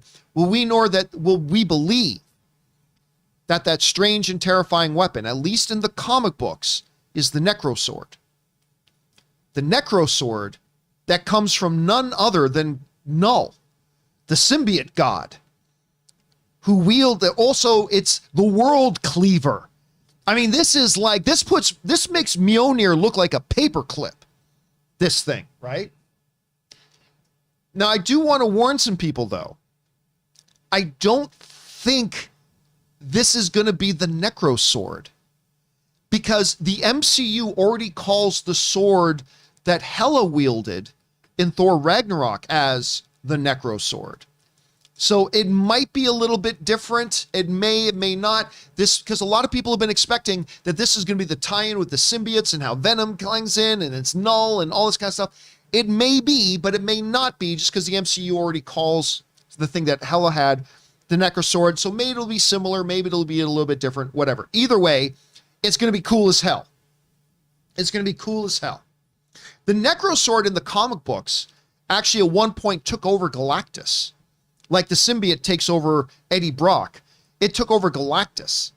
I mean, it's taken over Thor. It's taken over different in the comics. So how close they will keep to the comics on this, how much will they deviate from the comics on this, don't know. Either way, this looks awesome.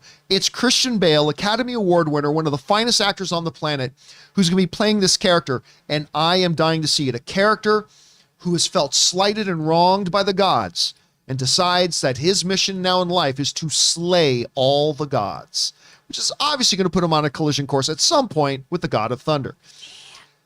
This is exciting to me. I like the look a lot. I cannot wait for this movie. I don't know when the trailer is going to drop. Hopefully soon, maybe even before the end of this broadcast. Anyway, Chris, you've had a chance to take a look at Christian Bale's now. Look, this is our best look yet. Mm-hmm. Better than the Lego look, clearly. A little better than the Lego. What are you thinking about it? Where's your anticipation level right now? I think it's a cool look. Does he look a little bit like Voldemort? A little bit, especially like back of Quirrell's head Voldemort. But I think it looks cool. And the thing is, y'all, too, I mean, there have been so many different versions of Gorr in the comics. Some wild, wild ones. Some where he looks like, what are the people in Star Wars? Why am I not thinking? The Jawas? Sand people? No. The Tuscans? The ones who dance. And the one who owned a brothely kind of place in Mandalorian. Oh, Mandalorian. Or in Boba Fett, yeah. The Twi'leks? The Twi'leks, Okay. yeah. Gorr kind of looks like that sometimes. Wow, I just lost so much like nerd cred not knowing that word. So there have been a whole bunch of different versions of this, and this looks cool and grounded. And what's even more interesting to me is the inclusion of that sword, right? And knowing that Gorr is going to have that trajectory from the comics of, I was raised to believe the gods.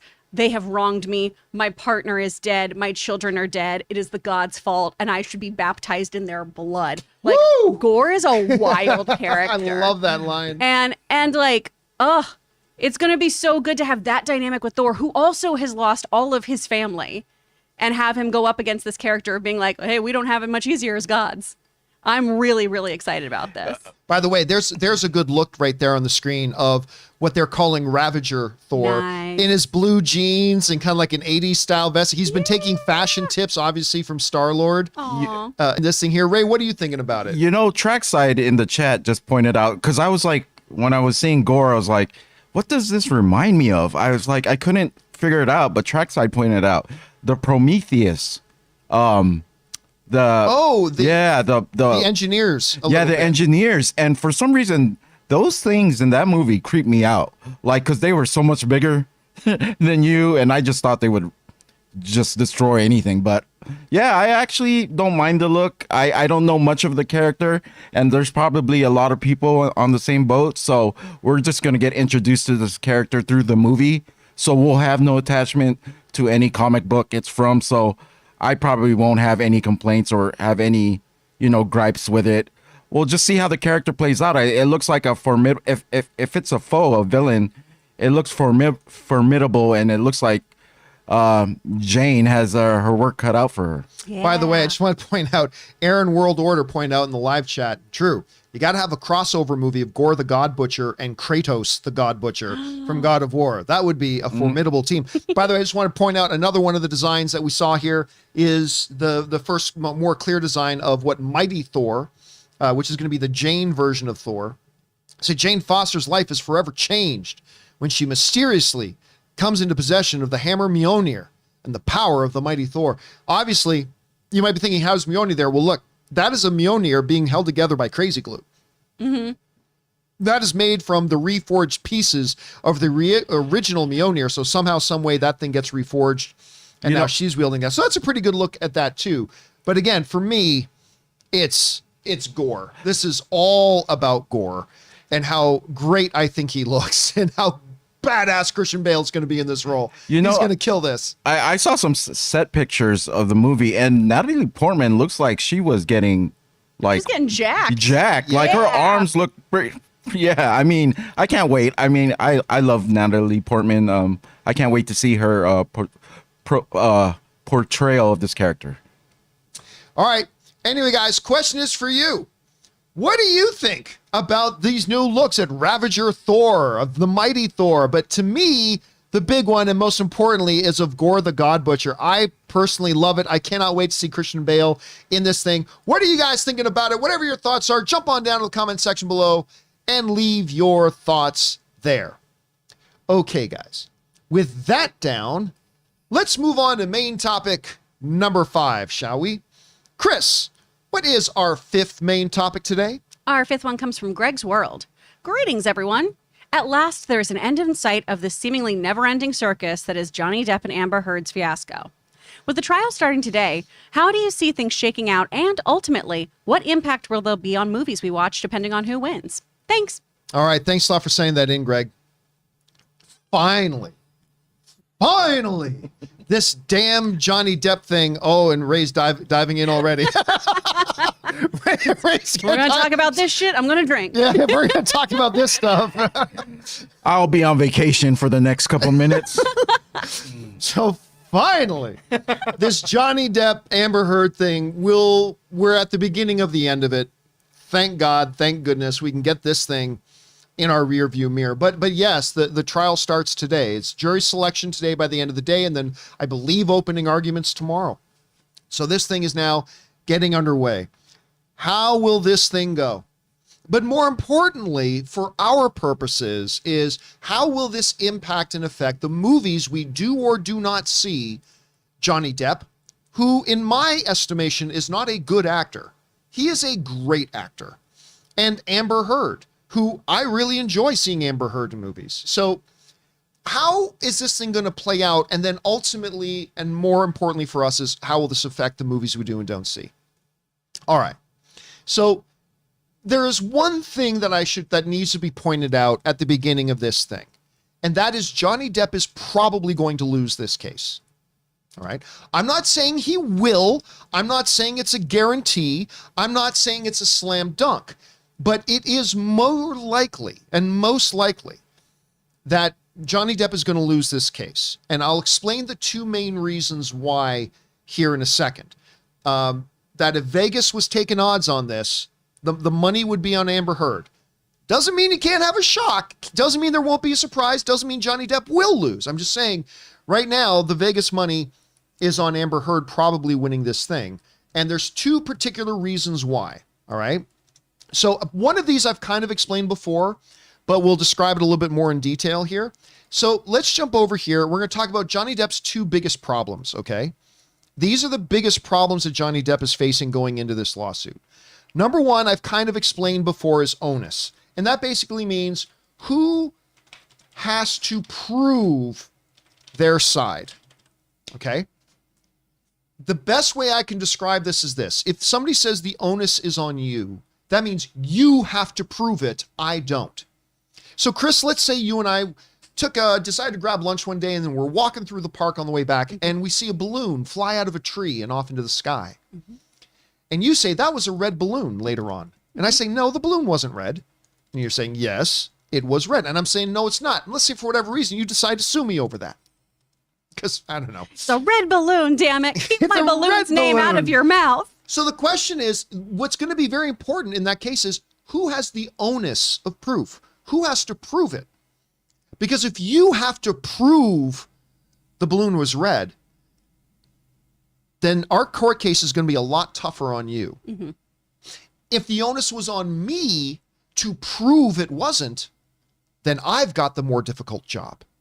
I have the more difficult job. In the UK case, that already happened, that where Johnny Depp got his ass handed to him. Yeah. Like Johnny Depp got slaughtered in the UK case, because not only did the court rule against him, the judge actually came out and said, you are a wife beater. He said the claims made by the newspaper that you are a wife beater are substantively true. That's what the judge said. He completely got his ass handed to him. But here's the thing. In the UK case, it was easier for Johnny Depp to win, because in the UK, the onus or the responsibility to prove their case wasn't on Johnny Depp. It was on the newspaper and by extensively Amber Heard. It was they had to prove that what they said was right. Johnny Depp didn't have to prove that what they said was wrong. The onus was on the other party in the UK. And he still lost. Resoundingly lost. Ass handed to him lost. Now, as they're coming over to America, the onus is no longer on Amber Heard. The onus is now on Johnny Depp, which makes his job harder than it was in the UK. It's going to be more difficult for him to prove his case in the UK because now the onus is on him. And if he couldn't win in the UK when the onus was on the other party, it's going to be incredibly difficult, not impossible, but it's going to be incredibly difficult for him to win when the onus is on him. So that's the one big problem that Johnny Depp faces. And of course, they do get to enter into this trial. The fact that another court in the UK already ruled in this, and they ruled against Johnny Depp, where a judge said, you are a wife beater. And then two appellate judges, when Johnny Depp tried to appeal the decision, two appellate judges looked at it and said, no, this is pretty straightforward. You lost, you get no appeal. I'm not taking sides here. I'm just saying that's what happened.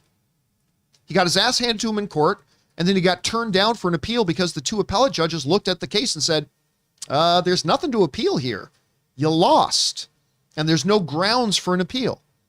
And so that hurt him. So his one big problem, the number one big problem Johnny faces, is that it's going to be harder for him to win because the onus is now on him in an American court system.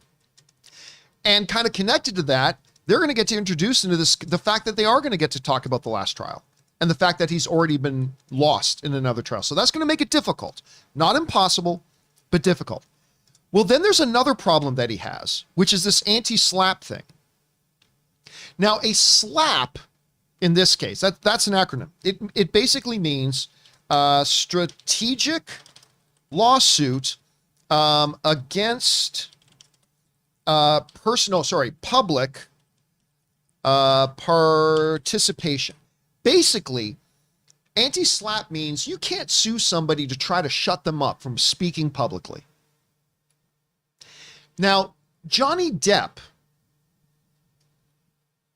this is key. Johnny Depp wanted this trial to take place in Virginia because Virginia, at the time when he filed, had one of the weakest set of anti-slap laws there were.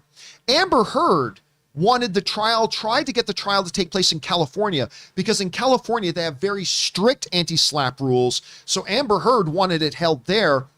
Johnny Depp was able to stop her from having the trial there and got it in Virginia exactly where he wanted it because they have weak anti-slap rules. But Johnny Depp took a massive hit a couple of weeks ago that the pro-Johnny Depp people online did not cover. Shh, they didn't want to talk about it. But this was a major, major problem for Johnny Depp, and that is this. Before the trial started, about 2 weeks ago, Johnny Depp was trying to get this thing removed and try to basically say that, Amber Heard does not get covered by anti-slap, but a judge said, yes, it does. And the headline and deadline read, Johnny Depp suffers big loss, $100 million defamation battle with Amber Heard. They put it better than I could, okay? Basically this. In a shortish hearing, Virginia Judge Penny Ascrate, I'm sure I'm mispronouncing that, ruled against Johnny Depp's summary judgment motion and said that the Aquaman star, Amber Heard, can in fact utilize the state's anti-slap statute in the matter. Johnny Depp was trying to make it so she couldn't. The whole reason Johnny Depp wanted it in Virginia was because there was a smaller chance that she'd be able to use this in Virginia, but it backfired. While today's outcome doesn't grant Heard immunity for what she wrote in a 2018 Washington Post op-ed that kicked off this brawl between former spouses and Rum Diary co-stars, it does mean that her attorneys can argue Heard is deserving of such immunity in front of the jury, and that undercuts a large swath of Depp's legal strategy going into the trial that is scheduled to start on April 11th. Part of the irony is that today's ruling not only empowers Amber Heard's defense and her countersuit claiming defamation from Depp and his representatives, but that the litigious Depp sued Heard and the Jeff Bezos-owned Post in Virginia because of the state's relatively light-handed anti-slap law. In no small part because of the $50 million suit Depp launched in March of 2019, the state has strengthened the law. Now, Virginia's anti-slap measure ensures immunity from civil liability for statements about matters of public concern that would be protected under the First Amendment. The Washington Post has long been removed from the defendant, and unlike past attempts by Depp to slip out of Heard's 2020 countersuit, the judge on Thursday said that Heard's post piece about domestic violence does rise to the level of an issue of public concern that is vital for the actress as it reframes the legal dispute. Basically, what has happened here is that up now and to this point, Depp took a major, major hit when this ruling was given 2 weeks ago. So while it is not impossible for Johnny Depp to win this case, it is not impossible. It is going to be very, very difficult because now the onus is on him, number one, and a judge ruled that the anti-slap statutes here completely apply to Amber Heard. This is going to be very, very difficult for Johnny Depp to win. It's going to be very, very difficult. So again, what can we expect? I expect Amber Heard's going to win. Now, what then happens with the $100 million countersuit that Amber Heard is now bringing against Johnny Depp? If Amber wins this case, guess what? That countersuit moves forward and Johnny Depp can be in a lot of trouble. He could be in a lot of financial trouble. But it's still possible they could win. New evidence could be brought in that we've never heard before that completely changes everything and all that kind of stuff.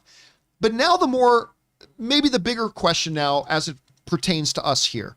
How does this affect the movies that we watch? I think there are two possible outcomes here, and neither of them have both people winning.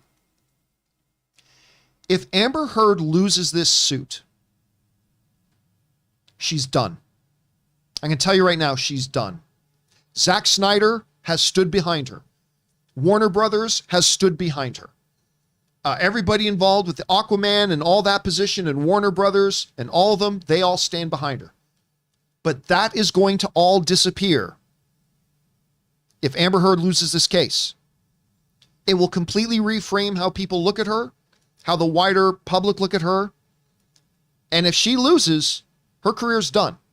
I'm going to tell you right now, her career's done if she loses this. And so what that will mean for like the DCEU and Aquaman moving forward is that Warner Brothers is going to have some big, big question marks about how they market Aquaman moving forward, or Aquaman 2, because that movie's already done. That movie's made. It's in the can. They're going to be facing a similar situation like they are with Ezra Miller right now with The Flash. I mean, they're kind of embarrassing us, but what are we going to do? The thing's already shot. So Warner Brothers will either have to A, just hide Amber Heard in the marketing, B, reshoot her scenes with another actress, which is not cost effective. That's probably kind of cost prohibitive, so that's probably not going to matter. But it will absolutely mean that whatever happens to why do I almost call her Hera? Mira. Yeah. Mira. Whatever happens to Mira in this movie, it's going to be somebody else playing her in future movies. That's a guarantee. And I'm not 100% sure that she's still in Aquaman 2 by the time this thing comes out if she loses this case, a case that is scheduled to last 6 weeks. Then who knows how long it'll take, maybe days, maybe months for the judge to render their verdict. And for the people to come back with their decision. Okay, what about on the other side? Let's say Johnny Depp loses. If Johnny Depp loses, make no mistake, he's finished. Because this won't just be one massive ass kicking he took in a court, which he took in the UK. It'll be 2. He'll be 0-2 in court cases. And then he'll probably lose his countersuit to Amber Heard as well. Now, he has still been welcomed at a couple of film festivals, and now there's a smaller, I believe, foreign film that has hired Johnny Depp to be in it and stuff like that. That's still there. If Johnny Depp loses this, all of that will evaporate and disappear. If now a second court rules against him, he's done. Okay, well, let's look at what happens if he wins. If Johnny Depp wins this case, and again, I think this is unlikely, but it is possible.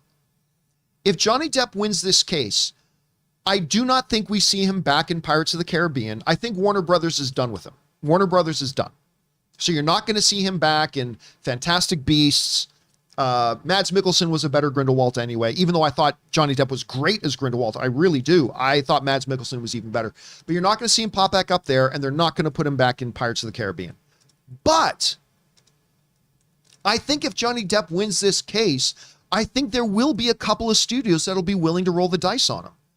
I think there will be a couple of studios that go, you know what? He won the case. I mean, he lost the UK one, but he did win the American one. We'll call it a draw. We think we can still put him in movies and we can have some success with Johnny Depp. I don't think it'll completely revitalize Johnny Depp's career, but it'll at least resuscitate it. Let's put it that way. I don't think him winning now restores his career, but I think it resuscitates him and it'll give him another shot with a few studios. But again, I don't know. It is difficult for me from a completely objective point of view, from a legal point of view, it is difficult to see what Johnny Depp's road to victory here is, considering all these other things and all these other factors we already have. But again, we have seen stranger things happen. We have absolutely seen stranger things happen. He could come out and win this. If he does, I think we see him get another shot in Hollywood, but not with Warner Brothers. If he loses, he's done. If Amber Heard wins, we'll see her career just continue on as things are right now. If she loses, I think she's done. And I think we are going to be losing one of these, as movie fans, we're going to be losing one of these actors permanently, I think, depending on what comes out of this. That's how I see it. Anyway, Chris, this trial finally is going to get started. We're going to finally be able to put this thing to rest and put it behind us. What are your thoughts going into this now with the trial? How do you think this thing is going to turn out? And what do you see as the repercussions either way, depending on who wins? This whole thing is going to just be a ginormous circus. It's the text reports that are coming in too from other celebrities of what both Amber and Johnny have messaged people has just been horrifying. And I mean, just you talk about a toxic relationship. This is not good for anyone involved in any way, shape, or form, obviously. And, you know, we had recordings in the past that made it look like Johnny was doing the abusing. We had recordings in the past that made it look like Amber was doing the abusing. So it is a very, very layered issue. And then the repeated lawsuits against one another, too. This is all just such a mess. Hopefully everyone hopefully the truth comes out from this. I think that's the most confusing thing about this right now is just what the hell is going on? How did this deteriorate? How did it get this violent and messy? And how is that going to then reflect in their personal lives, but more so their professional lives? Are we going to have other people who are removed from films in the same way, depending on the results of this court case? Oh, it's all just so gross. It's all just so gross. And just, I don't know why I have to say this, but you should never hit anyone. Like, I feel like that's such a basic thing, but we keep talking about people hitting each other on this show.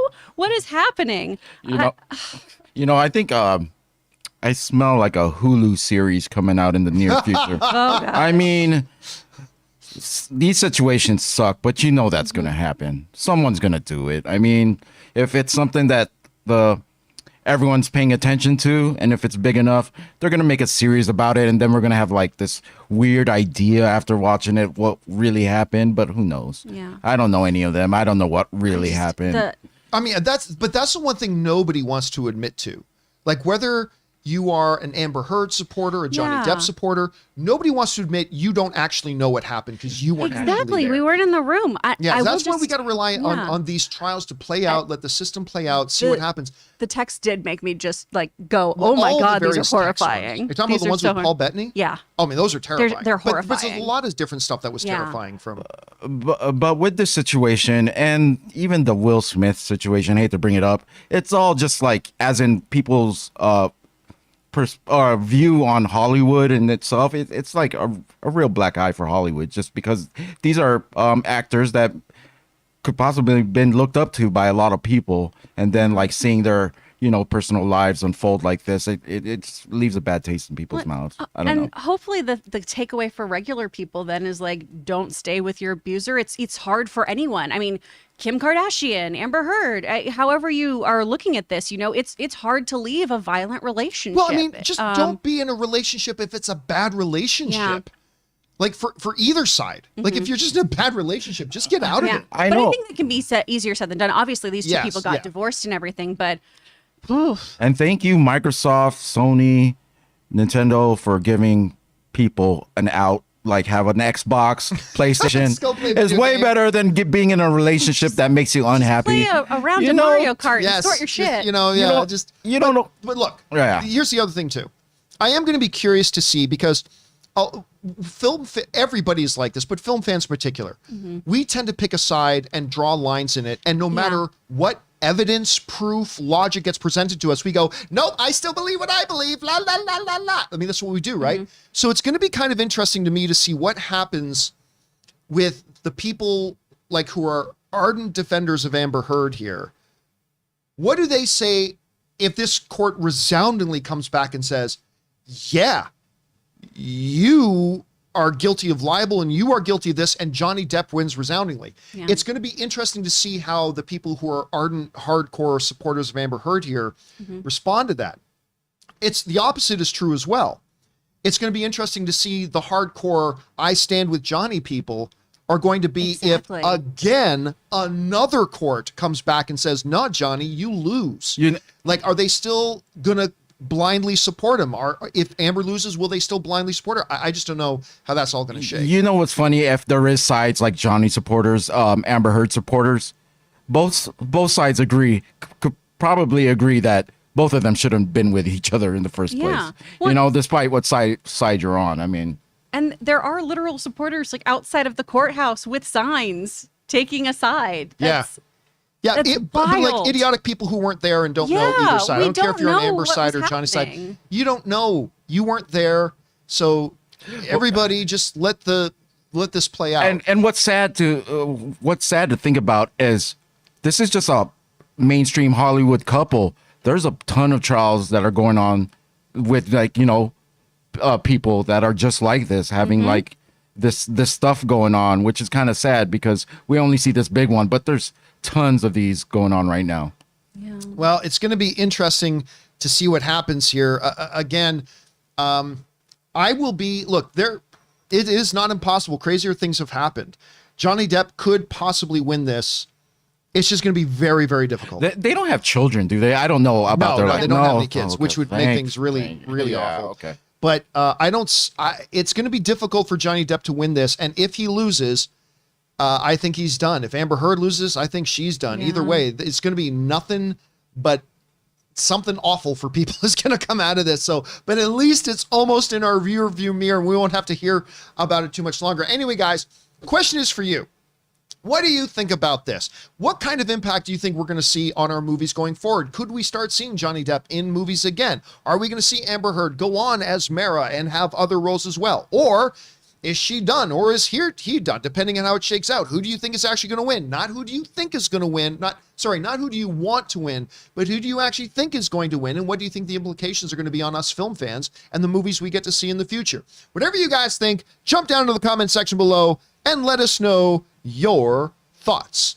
You know what? I am so glad this thing's almost done. We can run away from this thing. And a good thing to help getting ready for your running is a Peloton. Hey guys, we want to take a moment and thank the sponsor of today's video, Peloton. Now listen, in the never-ending quest to try to stay in shape, one of the keys is to vary up your workout and your exercises to make sure you avoid losing your motivation and keep from getting burnt out from doing the same thing over and over again. Peloton has you covered. I know for me, one of the keys was getting my Peloton tread and using the Peloton app to get my varied workouts in. And Peloton just keeps pushing you forward with new classes, new music, new ways to keep your workouts fun and motivating. One of the newer offerings that has me personally really excited is their boxing classes. Peloton is stepping into the ring with its newest discipline, and you don't even have to have any gloves. Discover a fast, furious, and fun workout with Peloton instructors in your corner.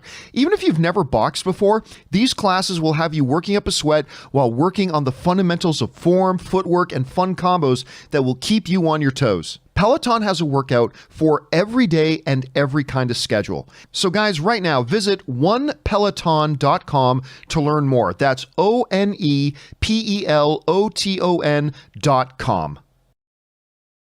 And a big thank you to the folks at Peloton for sponsoring this episode of the John Campea Show. All right, guys. With all that down, I should, people reminding us in the live chat that we haven't said what the movie is for tomorrow that we're covering on Movie Club tomorrow night. We are covering one of the truly great comic book movies ever made. Captain America, the Winter Soldier is what we are covering on movie. Oh, sorry, Civil War. Oh, Civil War. Civil War, sorry. Winter Soldier, we will cover another time. But tomorrow, Captain America, Civil War, we are covering on Movie Club tomorrow. So make sure you guys go get caught up, watch Civil War again. And we're going to be talking about this, one of the, maybe the best action sequence ever in comic book movie history with the airport fight. So go and check that out.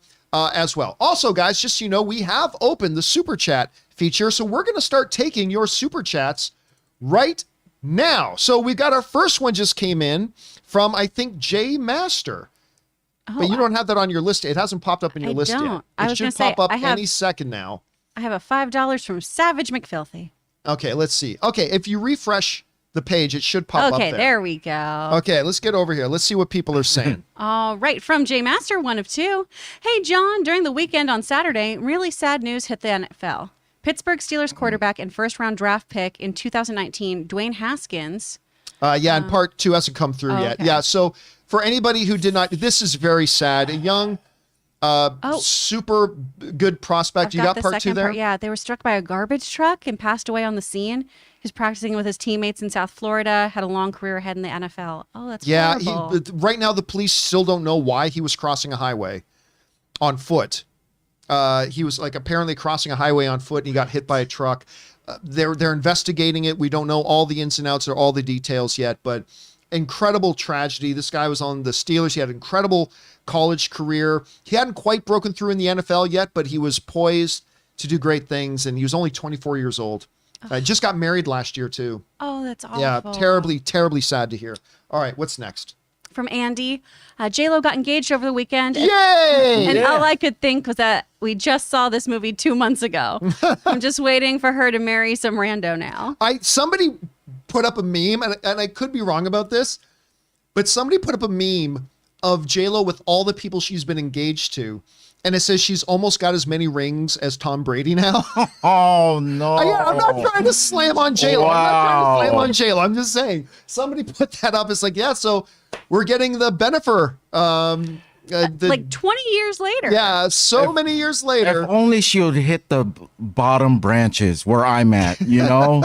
Don't sell yourself short, right? Don't talk about my the friend lowest like that. branch, like the little twig. If she gets there, I'm going to announce it on the show, baby. Ring number 8. All right, here we go. What's next? All right, from Andy, one of 3. John, you said you would watch some episodes of Riverdale for $3K on live stream. You moved me from being curious to being super tempted. Would I get to choose those 4 episodes? Also, would Chris be joining you? Oh no, it moved. Also, would Chris be joining you? That would be a bonus, but you would really want her there to help console you through that trauma. Riverdale has taken so much of mine and Chris's life away, so I gotta ask myself, do I really want it to take $3,000 away as well?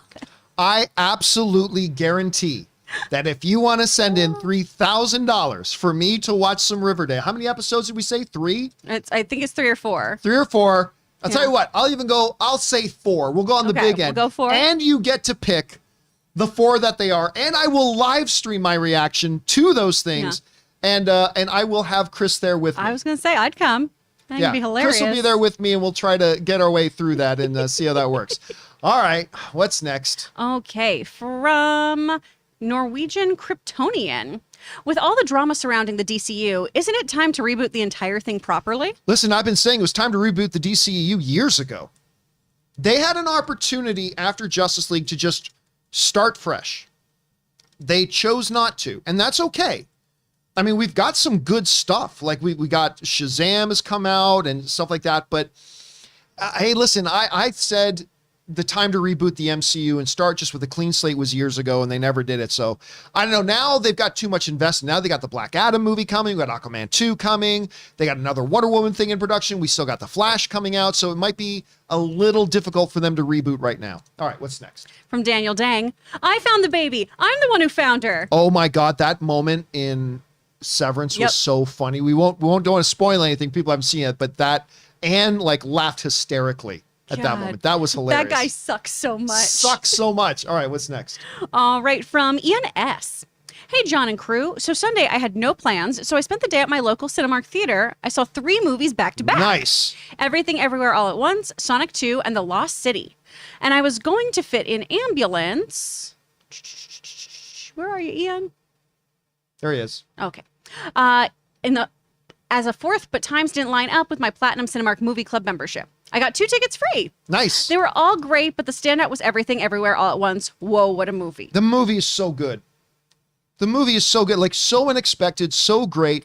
And I didn't even realize that Joe and Anthony Russo, the Russo brothers of Avengers Endgame fame, that they were the main producers of it. I didn't know. It was so good. I really enjoyed Lost City. It's not going to be in my top 10 favorite movies of the year, but it was a charming and fun little comedy. Sonic 2 was that sounds like a really good time at the theaters. Ian, now did you see The Lost City yet? I didn't. Oh, you still didn't see that one? Oh my, I think you'd like it. I think I'd like it a lot. I need to see that, and I need to see Everything Everywhere All at Once. That's only got 2 times at the Regal near me, though. Right, but at least it is wide now. Yeah. You can go see it. And Ian, listen, all I'll say is, I don't know, maybe you would have enjoyed Ambulance. I don't know. But I think you picked the right one to leave out. If you had to pick one of those 4 to leave out, I think you picked the right one to leave out, Ian. So I consider that a win. But yeah, by all means, use your card, go and see Ambulance. Maybe you'll enjoy it too. Yeah. All right. Thank you for that, Ian. Appreciate that, man. All right, what's next? My love for movies, 1 of 2. Hey, John, love your show. Thank you. Here's the reality. Brie Larson is the most polarizing person online of all the comic book actors. No, she's not. There's this fake perception that this small percentage of trolls who didn't like the fact that she pointed out something that was factually true didn't like it. But believe me, despite the fact that they bang their chests and scream really loud, they are the minority. Oh, well, there's a second part to it, too. Oh, there is a second part? Okay. The amount of hate that poor woman gets is crazy. Given this fact, do you think this is a risky move by the Fast and Furious team to cast her? No, it's not, because they understand that it's a small group of chest bangers. They may create the illusion like she's the most, she's not. Like 90% of the public really love her. That's just the reality. Yeah. Her YouTube channel is so charming. Oh, she herself is She's completely just so charming fun. and adorable. She's great. And that's why all these people love working with her. All right, what's next?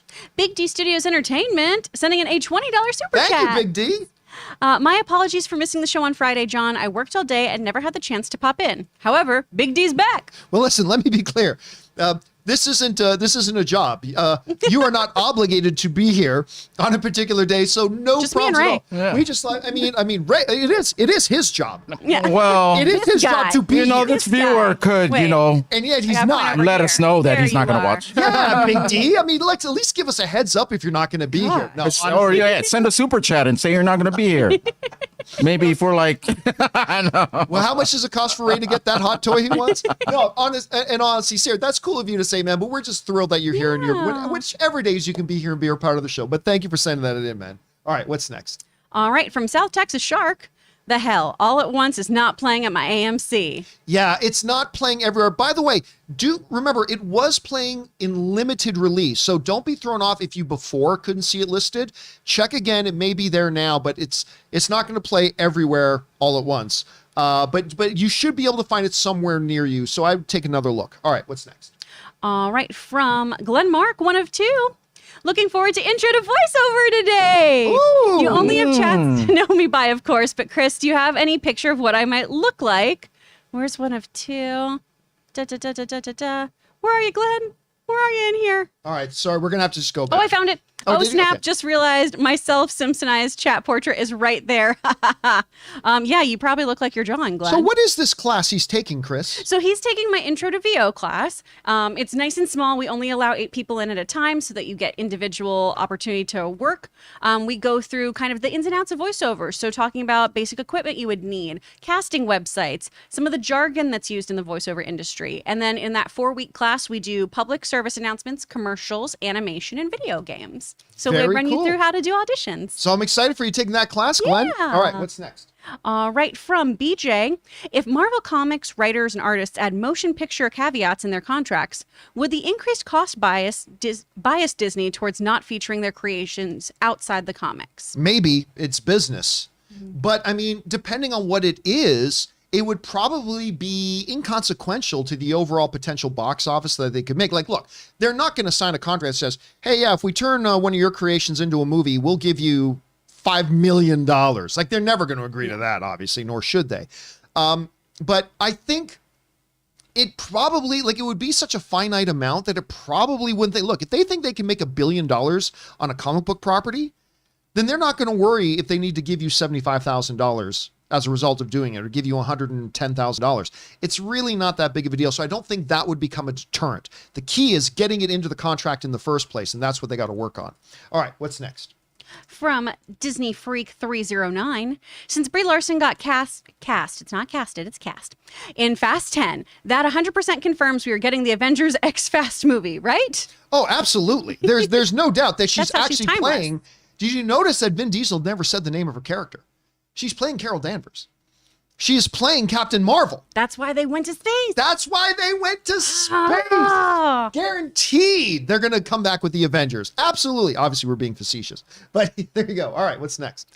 From Stubble McShave, Moonfall, Ambulance, or Morbius, which is financially most disappointing? I can't remember. Ray, can you look up how much Moonfall made at the box office worldwide? I can't remember how much it made. Off the top of my head, I'd have to say Ambulance. I mean, Morbius at least made 40 million its opening weekend, right? Like, Ambulance made less than a quarter of that. Now, I'm sure, well, I don't know how much Ambulance cost. Like, Morbius, they made that for just $75 million. Oh, wow. You're talking about the worldwide for Moonfall, yeah. 42,900,000. That's pretty disappointing, too. I don't know. Let's just call them all losses. Yeah. They're all, but again, Morbius could still break even, which would put it way ahead of Moonfall and Ambulance. So we'll see how that goes. All right, what's next? From Jerome, why did the ending of The Last of Us Part 2 work for you? Because it was poetic. It was beautiful. I love the idea that, like, a lot of people didn't like the fact that the game changed perspectives from the one character to the other. And I don't want to go into it in too much details for those of you guys who haven't watched it. But there's a couple of running themes here. The overall running theme, I think, of Last of Us Part 2 was, don't underestimate what pain will do to people and what pain can turn you into. And there's another theme in there, too, that everybody's actions is heroic in their own heads, but there are two truths I heard somebody say once. You are the hero in somebody's story. You are also the villain in somebody else's story. Mm-hmm. And that plays out perfectly. You know, we play with Joel in the first game, but we realize, oh yeah, to a lot of people, he's a murderer. He killed family members. He killed sons and daughters or husbands or wives or or parents or whatever, and to somebody else's perception, he's the villain of the story. But as you get closer to the end of the game too, there's a mild redemption arc kind of at play in a way. And the dead end of it, like her coming home and she's not there anymore, I just thought it was beautiful. And it is simply the single best story I've ever seen in a video game, bar none. Like, God of War story is great, pales in comparison to this. Red Dead Redemption story is great, pales in comparison to this. It is simply the greatest story ever in a video game, in my personal opinion. All right, what's next? From Sam Fisher, if you get Christian Bale, why hide him under CGI? I mean, you do what's best for the movie, right? The movie is not there to serve the actor. It's the other way around.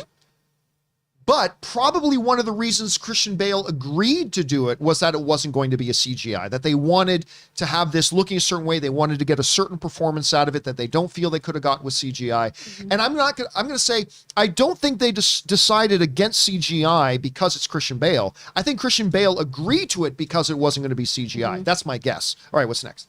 From Attack of the Mushi, saw The Contractor, Everything Everywhere, Sonic 2, and Ambulance last week. Disappointed that some of the audience was disgusted by that kiss in Ambulance. What kiss? What kiss in Ambulance was there to be disgusted by? I can't remember. Anyway, I never did see The Contractor. That's the Christopher Pine one. Oh. Yeah. The one where he was like, he thinks he's working for the CIA. Yeah. I've seen that storyline 1,000 times. But I love Chris Pine. So even though I don't think the movie looks all that great, I still want to check it out. I haven't seen that one yet. But again, I'm not quite sure I know which kiss scene you're talking about. Anyway. All right. Thanks for writing that in. Attack of the Mushi. I love that username. All right. What's next? Jay Blang, drinking game for Michael Bay's Ambulance. Take a shot for every sudden hard turn made by the camera drone. You'd die. Yeah, no, you'd have to have some of our friend here, Aviation Gin. Yay. You need to have some Aviation Gin there, and you will be through this bottle.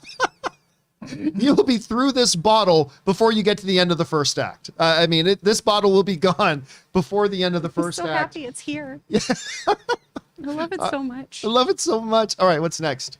From Edmontonian, went to Vancouver with the trophy wife this weekend. The cherry blossoms are out. How many shows can you name that are currently being filmed there? Oh, in Vancouver? Oh, dear heavens. Like, everything shoots in Vancouver now. It's like, I couldn't even begin to tell you. That whole city's about production now. And why not? It's got the landscape for it. It's got the tax incentives for it. Your cast is going to love going there because it's just a beautiful place to be. I mean, yeah, freaking everything shoots in Vancouver now. I'm not surprised, dude. All right, what's next? From Josh Katz Curtis, Interstellar for Movie Club. Bring on the filthy Campea crew. Somebody asked that the other day, I think. I don't know for sure, but I could see Interstellar being a good candidate for a movie club sometime. I could see that. Candidate? It's already on my list at least. Is it? Yeah. It's not my favorite Christopher Nolan film, but I mean, it is interesting though. There's a lot of very interesting things about it. Yeah, it could be a very good candidate for it, Josh. All right, what's next? All right, from Wiley Todd, sending in a $20 super chat. Thank you, Wiley Todd. I was rewatching Harry Potter Deathly Hallows Parts 1 and 2. Man, that is my favorite ending to a franchise ever. I love how a lighthearted franchise got really dark. Great score too. So excited for Thursday. Again, I am not a Potterhead. But the final two Harry Potter films, I honestly thought the final one, Deathly Hallows Part 2, was the best of the franchise. You're right. It is very difficult to stick the landing on any TV show, movie, whatever. Even some of the great movies don't necessarily nail the ending.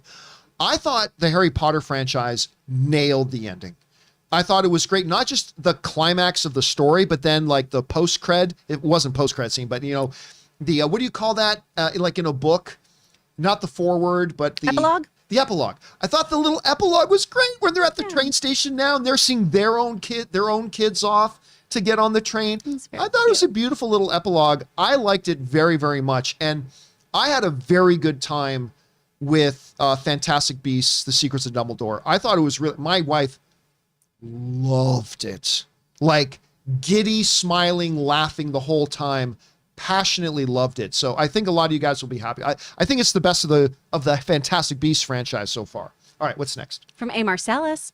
John, I know you love video game cutscenes. I gotta say, Horizon Forbidden West on PS5 is just freaking gorgeous. I had somebody write. So what I really enjoy doing is finding like the cutscene movie of a game. And by cutscene, today they're different. It used to be cutscene movies on YouTube were just the cutscenes from a game, right? But a lot of the story in a game is told during the gameplay. The cutscene movies that people make today, the last couple of years, are totally different. Like, I remember when I watched the God of War one, I think it was like 12 hours long. It might have been another one, 12, but it was like 8, 9, 10, 11, 12 hours long. It was great. And I actually really enjoy sitting down, grabbing a bag of Doritos, a Diet Pepsi, and popping on these things on YouTube and watch them. I get really entertained by them if they're good. But I have heard from other people, Marcellus, that the Horizon Forbidden West is a really good one. So I might have to check that one out. Thanks for the recommendation. All right, what's next? From Fredo, what are your thoughts on UFC 273? Kazmat was crazy. That fight was legendarily good. Him against against Gilbert Burns. Yeah, Gilbert Burns. Woo! I thought Peter Yan got robbed. I mean, it was close. It was close. It was way closer than I thought it would be. I was 3 for 4 in my picks. I thought Yan would win. I still think he should have won, although Aljamain Sterling did much better than I thought.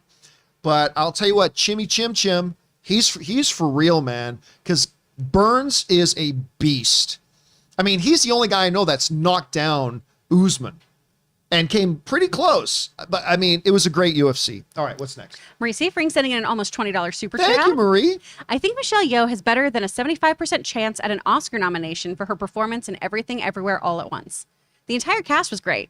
Unfortunately, it's a long drive to see more than once. I wouldn't give it more than a 10% chance that she'll get a nomination for it. I mean, it's great and it's wonderful, and she does great in it. But I mean, it's a movie released pretty early in the year. It's not a movie that's going to get a lot of attention. And honestly, while she plays it perfectly, the role itself doesn't give her a lot of opportunity to do a lot with it. So listen, I'll be thrilled if she does, but I'm not expecting, I'll give it a 10% chance that she ends up with a nomination at the end of the year. I hope you're right, Marie. I 100% hope you're right, because I love this movie. I hope it gets some Oscar attention later on. All right, what's next? Alex Mata. Hey, John, have you checked out the new character posters for Doctor Strange? I love them. And I think the MCU has stepped up their game with posters for Phase 4. Spider-Man's was Sony's fault. I have not. Hold on, let me see. Doctor Strange 2 posters. I'm going to see if I can find them here. I have not heard. Okay. Let's see. I'm seeing a story here. It says Marvel just added Doctor Strange poster to I avoid see them now. Italians. I don't know what that is. Okay, there it is. Let me see if I can bring this up here. This is coming from the direct. Ooh, I like that picture. That's looks awesome. That's a boss picture right there. Let me see there. They're all extreme. great. Oh, so it's all of them with the chaos magic floating around. I love Wong. I love Wong Anything so happens much. to Wong, I will flip every We table. frickin' riot. Oh, Again, you know, He looks so sometimes cool. there's going to be collateral damage, you know. How dare With you. Wanda, oh, it's our anyone first could kind of go. look at Rachel McAdams, really. because yeah, there's just the one shot of her in her wedding attire. The trailers make it look like Rachel McAdams is going to be in like 5 minutes of this movie. Yeah. I wonder if she'll be in a little bit more of it. I think these look great. These are really awesome. These look really Ooh. good. You Okay. really think Wong's gonna be collateral damage? no, I'm just saying if Wanda happens to kill anybody, it's too bad. I mean, I'm sorry. It's too bad. It had to happen. I mean, you can't have like the world's most powerful witch not kill anybody. I mean, I do hope she ends. I still think she's going to end up a villain, but I don't know. We'll find out for sure. Villain, Okay. hero, it's fine. You Villain know. hero, it's all good. It's As long as Fine line she's between- there. Okay. Okay, what's next? Al Renshaw. I saw Everything Everywhere All at Once this past weekend and loved it. I would be shocked if this didn't get nominated for at least Best Picture and Original Screenplay. Hashtag Fanny Pack. Hashtag, is that supposed to be DILF? What are we working with? DIL something else. Well, look, it's very, very tough to know Dildo? for sure. Like this, You just say I was trying to figure out what it is. What's that? Oh, some of it's fucked up, How right? come I was just concentrating on something and then as soon as he said that word, I was like, what? Where? Where's It's a it? dildo. I was just gonna say, I think it's going to be very tough. It's impossible to talk about what should or should not get a Best Picture nomination or whatever this early in the year. We haven't seen 80% of the movies that are going to be in the running for Oscars. Yeah. So I can't say it'll be robbed if it's not nominated for Best Picture. Look, it's my favorite movie of the year right now. Yeah. But who knows? By the way, I wanted to share this picture. Rob has no idea. Everybody knows I love everybody knows I love Wong in these movies. Like I love Wong a lot. This was at the LA Comic-Con where we got to meet Wong. And I forget what, oh yeah, Asians Are Strong is the name that he has written on his shirt there. But it was pretty cool meeting Wong. And Anne was dressed up in her, what's her name? The Kate Hawkeye Bishop. girl? Kate Bishop. Kate Bishop. Anne was dressed up in her best Kate Bishop outfit. So wanted to share that. That was fun. All right, what's next? From Ryan Padilla. John, it's never a mistake to add talent. Frank Vogel. Oh, what's Frank Vogel a name? Lakers coach. Oh, Meaning that's adding right. talent didn't work for that. Except that they didn't add talent. Yeah, they added age. They added people Same. who are beyond their talent peak. That's the problem. Rob agrees. He's distraught about I it. know. I mean, Rob is like, I don't know Rob. what went well with the Lakers this year. Man. Tell you what, though, they're going to be in the Western Conference Finals next year. Yeah. I think they're going to fix all the mistakes they did and move on. All right, what's next? Chef Rigo. Ray, did you get to get the Godfather game yet? Well, if Rob ever makes it to the Back show, to work again. The place where he works, his job. Yeah, that'll be interesting. don't worry, Chef. Like I'll announce it when I get that game and play it because I'm sure when Rob gives it to me that day, I'll be playing. Let's ask Rob. Rob, have you given the game to Ray yet? He's like, do I even like Ray? Oh, what? Yeah, all right. What's next? Big D Studios Entertainment. Hey, John, I watched The Godfather for the first time this weekend. Saw Sonic and Lost City. Nice. All three are great films in their own way. Part 2 and Part 3 are next for Godfather. When I see Pacino, I think Scarface. Well, I mean, yeah, understandably so. But I mean, The Godfather is always going to be what he's probably always going to be most remembered for. And you're in for a treat with Part 2. And I'll be curious to see what you think of Part 3 because, like, a lot of people bash on Part 3.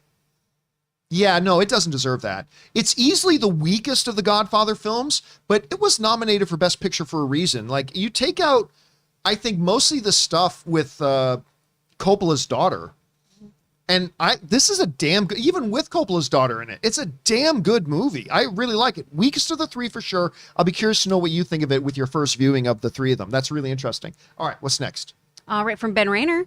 I feel bad. I'm excited to watch The Batman so much because I never got to see it, yet because still not going to theaters. So excited to see The Batman. Going to be fun to watch. Yeah, it is unfortunate you missed it in the way that the best viewing experience for it is in a movie theater. That huge sound and the big picture and, no shots of the sun whatsoever. I think you're going to have a really good time. I mean, it would have been better in theaters, but hey, at least you're going to get a chance to see it now, Ben, because it is right now for me, it's my second favorite movie of the year. That's absolutely fantastic. I hope you enjoy it, man.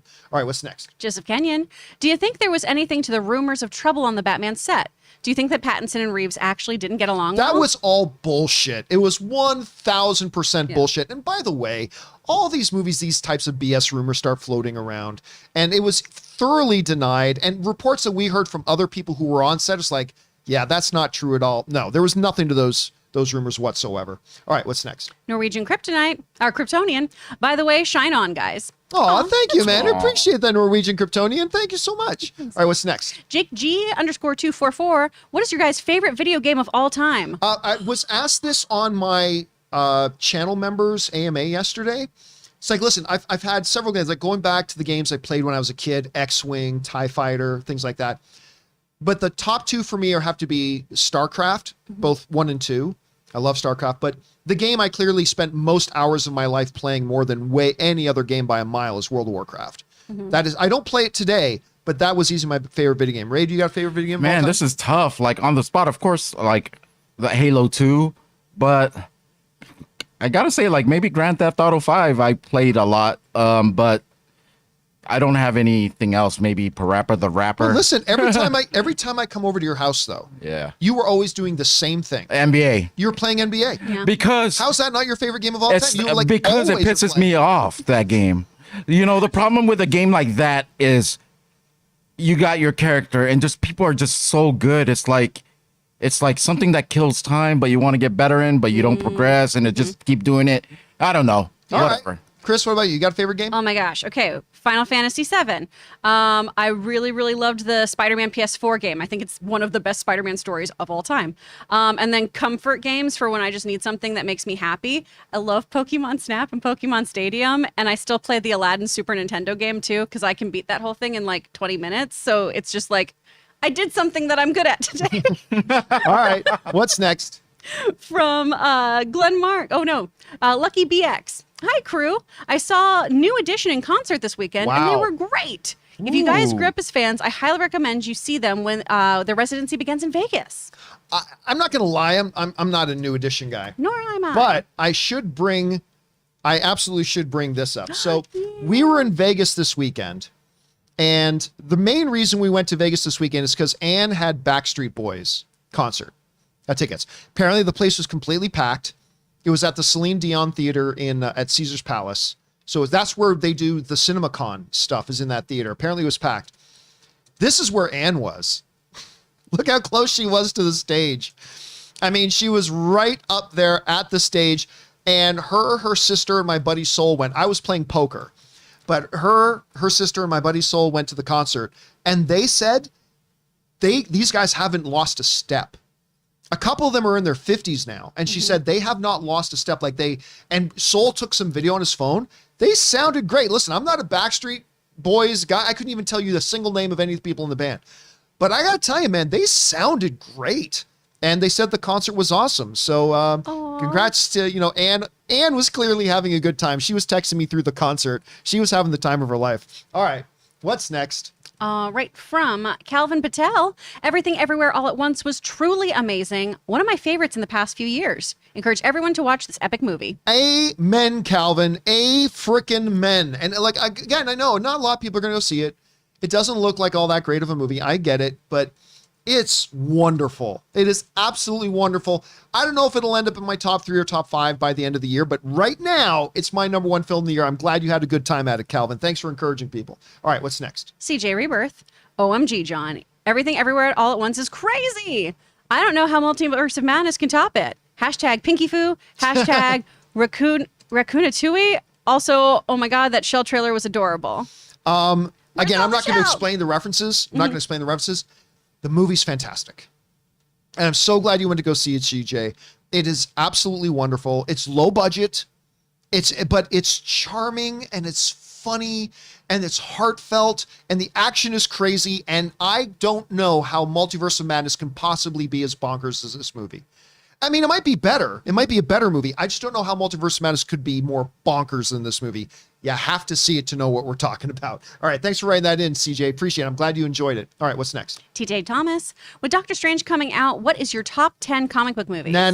I don't do spontaneous top 10, top 5s, anything. So I'm not going to address that. But I'm very, very excited for Doctor Strange. Super, super excited for it. I will tell you my number one, I say this all the time. My number one, I still think the best comic book movie ever made is still the first Avengers movie. I still think that is the greatest comic book movie ever done. The Dark Knight and Logan are up there in that top 3 realm as well, but I'm very, very excited to see how good this one is. Well, yeah, well, he's in my top 10. Yeah. I mean, yeah, obviously my boy back there, Henry, he's in there somewhere, but yeah, there's that. All right, what's next? King Tanik. Regarding splitting a TV season into multiple parts, the worst of this I've seen is Attack on Titan. It is split in its final season into 3 parts over 3 years, and I really just wish they would release the parts sooner. Okay, so that's not splitting a final season into 3 parts. That's 3 seasons. It's bullshit is what it is. Yeah, no, that's total utter bullshit. Like that's 3 when they're a year apart, that's called different seasons. Yeah. I don't care if you call it season whatever it was, season 3, part 1, part 2. It doesn't matter if you call it that. Call it what it is. Those are 3 different seasons, and that is bullshit that they do that. Yeah. Anyway, by the way, King Tantic also sent in like a $20 super chat. Thank you for that, King Tantic. Are you keeping up on that show? Is that with the split? So, okay, the animation really grosses me out, so I can't watch a lot of that show. It just oogs me out. I watched the first season of Attack on Titan, and I've read some of the manga and everything too. This is a thing they do, though, with animation in particular. A lot of times they will just continue on the seasons with a part whatever, so they don't have to extend contracts of people. Right. So that's another issue in there. Look up New Deal for animation. Yay. All right, what's next? All right, from John Campea is my dad. Uh-oh. You got to pay a lot of back-end support, John. A lot of questions now, John. You know what else we don't see in that pic, Vin? What joke you told Brie to make her laugh that hard? Well, no, Vin said she's the one who was cracking him up. So I don't know. Like, I don't know. Maybe they were laughing at Dwayne Johnson pictures. I mean, I don't know. They're probably ganging up on poor Dwayne. I don't know. But it is an adorable picture. It's such a cute photo. It's a cute photo. I do like. Look, I don't care. I like Vin Diesel very much. I just think he's a really cool personality. Look, Dwayne Johnson is like my second favorite movie star. I know the two of them got beef. I'm not taking sides. I really, really like Vin Diesel. It's adorable to see him in a picture like this. I like that. All right, what's next? From Ritwick. This was from my 2-year-old was from 2-year-old video on the John Campea Show, where Aaron says, "Are we talking about Quentin Tarantino directing the Star Wars film?" John, no, it's Star Trek. Aaron, aren't those the same thing? Chris bursting into laughter. You were on that episode. I was going to say, I love that. And part 2 says, John's face is like of Thanos in Endgame when he saw Iron Man wielding Infinity Stones, shocked and numb. If you guys have not seen the video he's talking about, it's just like that. When he says, "Oh, Tarantino's directing a Star Wars movie," I said Star Trek, and then Aaron goes, "Aren't those two the same thing?" I thought I was having an aneurysm. Now, she was joking, of course. It is one of the funnier things that's ever happened on the show. If you haven't seen that video clip, you should look it up because it is pretty damn funny. It's just a pure buffering moment. It's just aren't they the same thing? I'm like, it's like, what? Anyway. And he finishes off by saying, if Rob had heard of this, he would be in the state he is right now in the show. Now, Star Trek fans would love it if more people confuse Star Trek with Star Wars. Oh, wow. They Rob. wish Rob. Star Trek was Speak Star up, Wars. Rob. Using violence. That's exactly the face Rob is making somewhere right now that I said that. All right, what's next? All right, from Irene Jobson. So pick your favorite, Thor, Everything Everywhere, or Batman for the year. Well, I mean, I can't. I've only seen 2 of them. I haven't seen the third. If I had to pick out of the ones I've seen, Everything Everywhere All at Once is the #1 film of the movie of the year for me so far. Batman is fantastic. Love it. But I have it just behind Everything Everywhere All at Once. Now, where Thor will come in on that, I don't know. I'm going to have to wait to see it. But for right now, it's Everything Everywhere All at Once, Batman #2. For now, we'll see what happens when Thor gets in there. All right, what's next? Mike Hill. Do you think Jane will keep her Thor powers beyond Thor 4 or not? That's a good question. Because Natalie Portman, a while ago, she made a really interesting comment about it, where she said that the more she uses her power, the more her cancer gets aggressive. Which means this movie either has to end with her finding a cure, which I don't think they're going to do. 2, die, which I don't think they're going to do. Or 3, her relinquishing her power. So my guess, and I have no insider information, I'm just guessing. Remember, we haven't even seen a trailer yet, so who knows? But my guess right now is it ends with her relinquishing the power. What do you think? I think so too. You can't kill her. No, I mean, you could, but I think that's a very bad choice. I don't think you bring her back just to kill her. Yeah. Yeah, so that's my guess. But we'll see. Maybe we'll change our minds once we see the trailer. All right, what's next? Carter the bassist. Watching Sonic yesterday and absolutely loved it. ... Joined by a friend and their kid, and we were cracking up the entire time. It is one of these special movies, likened unto a Pixar movie, that you can go as a family and everybody will howl. Everybody will have a good time. Yeah. I mean, that's not as good. I mean, don't get me wrong. I'm not saying Sonic 2 is as good as Pixar films, but it's like a Pixar film. The whole family will have a good time. I mean, there's stuff in there for the adults to laugh at. There's stuff in there for the kids to laugh at. It's just a fun movie. Can we officially say the video game curse is over? Don't.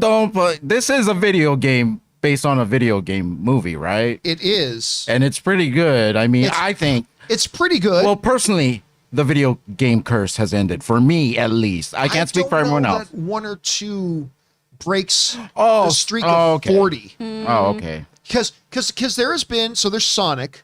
There was another one not too long ago that was actually pretty okay too. How tough is it to do the first movie and then have a good second movie for not even a video game, just anything. Any movie. I do feel like The Last of Us is the one that's going to be like the real make or break of adapting Yeah. video games. Well, I mean, that's going to be a show, Yeah. granted, but still, because even Halo, which I think is pretty good so far, it's not like this show's going to be in the conversation for best show of the year. No. Sonic is not going to be in the conversation for best movie of the year. It's going to take one of those. And I think you're right. I think Last of Us is the one that has that potential to be in the conversation for best thing of the year. We'll see, but I wouldn't say it's over yet. And I don't think it's over yet because we still haven't got a video game thing that has really broken through. Yeah. Oh, someone pointed out Tomb Raider. I actually liked the last Tomb Raider. I like the with last Vikander. Tomb Raider too, but was it a big success? No. Yeah, I like the last one too. thought she was I had a great. good time, but again, not in conversation for like top 10 movie of the year. Like we still haven't had a video game. Well, we've had a few video games now that haven't sucked. We still haven't had a truly great video game movie. Yeah. Still hasn't happened.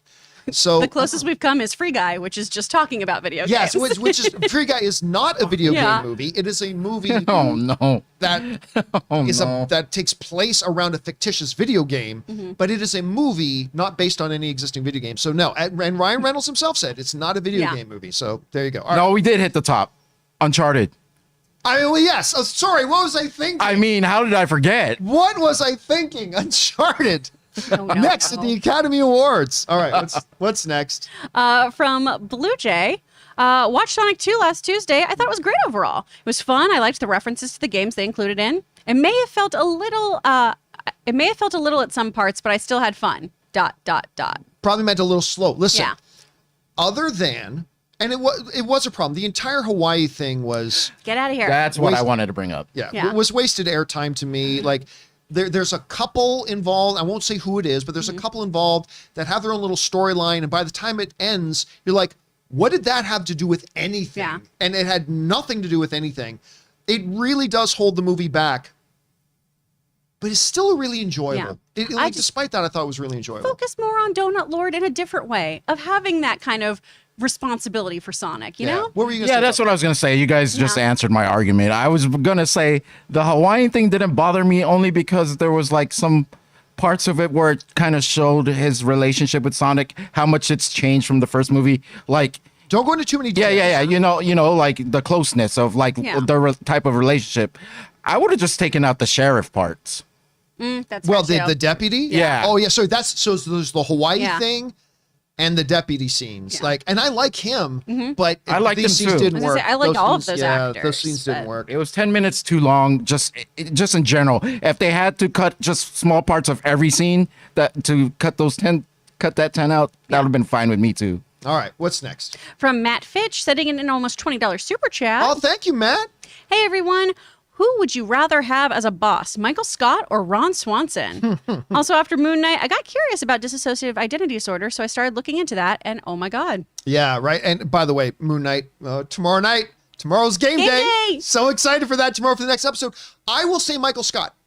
Yeah? And I will say because of this. Well, Ron Swanson is the guy I would much rather hang out with. Although he wouldn't talk to me because he doesn't talk to people. He doesn't want to know anybody or anything about your personal life. But Michael Scott is at least very good at paper sales. Like, remember, he got that job because he was the top salesman. He can sell. He founded the Michael Scott Paper Company, had success there, even though they were undercutting the prices too much. Whereas Ron Swanson, he's not good as a parks director. He doesn't even want government to exist. Like, he's not. So I would say I would rather have the boss who would help me succeed at what I'm doing. I would pick Michael Scott as my boss. So there's that. All right. it. What's next? All right. From Jerome, ever heard of the backlash of several TV shows got for killing off their gay characters? Nope. I'm trying to think of something that comes to mind. I mean, look, whenever a TV show kills off characters, there's always Yeah. backlash because I love that character. Why'd you kill that character? Why'd you kill this character? I mean, some are going to be straight, some are going to be gay, some are going to be men, some are going to be women. But no, I'm not particularly in the know about any particular controversy that made the headlines. So, Yeah, if I like the character and they kill him off, of course I'd be mad. So Yeah. that's all it is. but that's normal. That happens a lot. All right, what's next? Spencer Nielsen, new Chili Oh, Peppers I album. think there's a big D. Oh, shoot, there is. Big D Studio Entertainment. I recently watched Raid 2 with Iko Uwais? Uwais, Yep. with knowing he's cast as the villain in the next Expendables. It made me wonder, are we going to get Expendables 4? What are your thoughts? Will you just kind of answered that question. If he's cast in it, then doesn't that movie exist? Yeah, it's coming. They've already, I believe they started shooting. I mean, Sylvester Stallone was talking about and all that kind of stuff. So yeah, as far as I know, Big D, unless there's something I'm forgetting about here, it's 100% moving forward. Absolutely. All right, what's next? Now, Spencer Nielsen. New Chili Peppers album out. It's great to have Fricante back on the guitar. Don't worry, Chris, only one song mentions California. California. But yeah, about the new album, haven't heard it. But I know they just got their star on the Walk of Fame. Oh, good for them. And I was watching one of the speeches, I think it might have been Flea, was talking about, it's just so wild because I remember stumbling out of bars and puking right here on this sidewalk. It's like talking about their days. It was quite the induction. Chili Peppers are great as a band. Like they are, I could listen to a lot of their music. All right, what's next? 1253 Sir 3. Hi, John and crew. What did you think of the Wheel of Time show? As a fan of the books, I felt that it was a mixed result with the season, and then they really dropped the ball with the finale. Is the one, is that it's the Pike? Rosamund Pike one. Okay, it is one with Rosamund Pike. I didn't watch it. I liked it. Yeah? I was very frustrated by the ending. Because look, I like a TV show where their seasons bring some conclusion at the end of a season and then introduce what's coming next. I never really felt like anything felt concluded at the end of this season. I liked it enough that I will be checking out season 2 though. Like in general, I enjoyed it.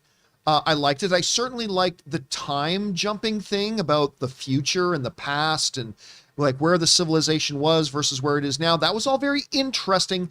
I just overall felt a little unsatisfied with it, but I'm going to check out season 2 and see how they pick it up from there. You know what else is coming out? Just reminded me. Thankfully for that question. It's not even on the topic, but Netflix is dropping season 2 of Ultraman. Oh, yeah. On April 14th. I saw that. I love the first season. Aww. I mean, I never did watch it. Is it worth watching? Well, I mean, I've never been introduced to the character, so that's all I could base it on. I liked it. I liked it a lot. All right. What's next?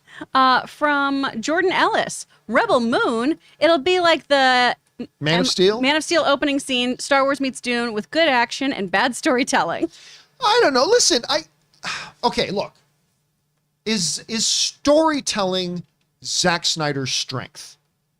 No.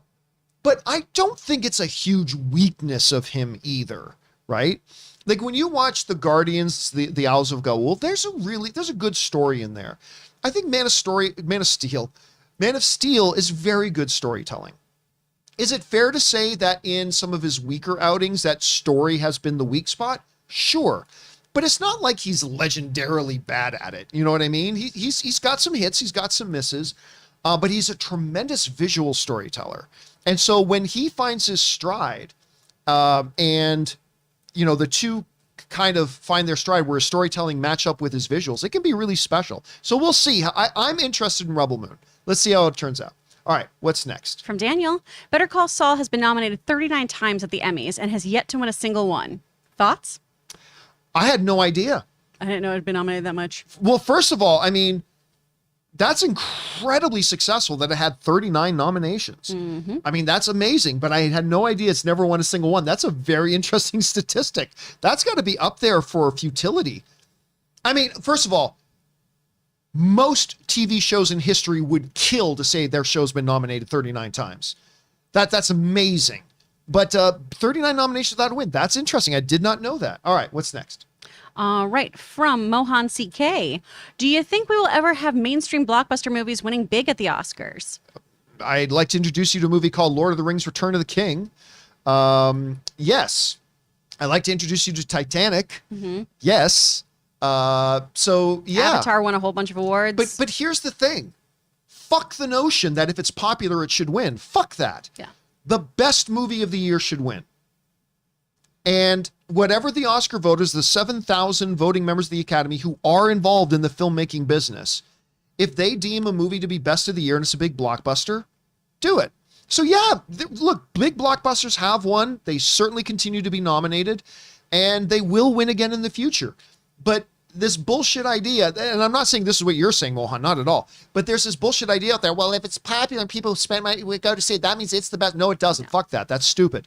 If it's the best movie of the year, it should win. If it's not, it shouldn't. So yes, they have won in the past. They will win again in the future. All right, what's next? Ryan Cleary. Hi, John and crew. It being the 100-year anniversary of Nosferatu. Wow. What are your thoughts on the rumors of the apparent casting of William Dafoe as Nosferatu in an Eggers remake of Nosferatu? He's already played it. I mean, William Dafoe has played a vampire before. What was the damn name? Now I can't remember the name of the film. Guys in the live chat, what was the name of the movie that Willem Dafoe played? The vampire. If you know which one I'm talking about, I keep forgetting the name of the movie. Somebody in the live chat will put it in there. I mean, I could totally see it. I mean, it seems a little on the nose. It seems a little bit on the nose, but I mean, sure, why Watch not? the shit out of that. Well, no, I wasn't. Shadow of the Vampire. There we go. Daybreakers. That's not the one I was talking about. Shadow of the Vampire. That's the one. Thank you, Tomfoolery Dean. Thank you for putting that in there. Yes, that's the one we were thinking about. But hey, sure. Why not? I mean, he's obviously worked with Eggers very well. Why not go back? Lots of directors like to go back to actors who kill it for them, so why not go back to him on that if it happens? All right, what's next? From Tim. You want to talk about Trippy? I saw Everything Everywhere, and Jamie Lee Curtis's character looked exactly like a neighbor of mine. That'll freak you out. By the way, thanks for the AMA this weekend. It was cool. Of course, Tim is referring to the AMA we did for our channel members, or channel members who are director or producer level or higher. Fun. I had a really good time doing that AMA. Thank you guys for participating and for sending in the questions for that. Jamie Lee Curtis is so good in this movie. Like right from the moment she arrives in the film, all the way through to the end. I mean, she's a supporting character in it. She's not one of the main characters. She's supporting, but I love seeing her in this movie. She's great in it. I totally loved her in that. All right, what's next? Blackjack Hooligan. John, how often and how long have you played guitar?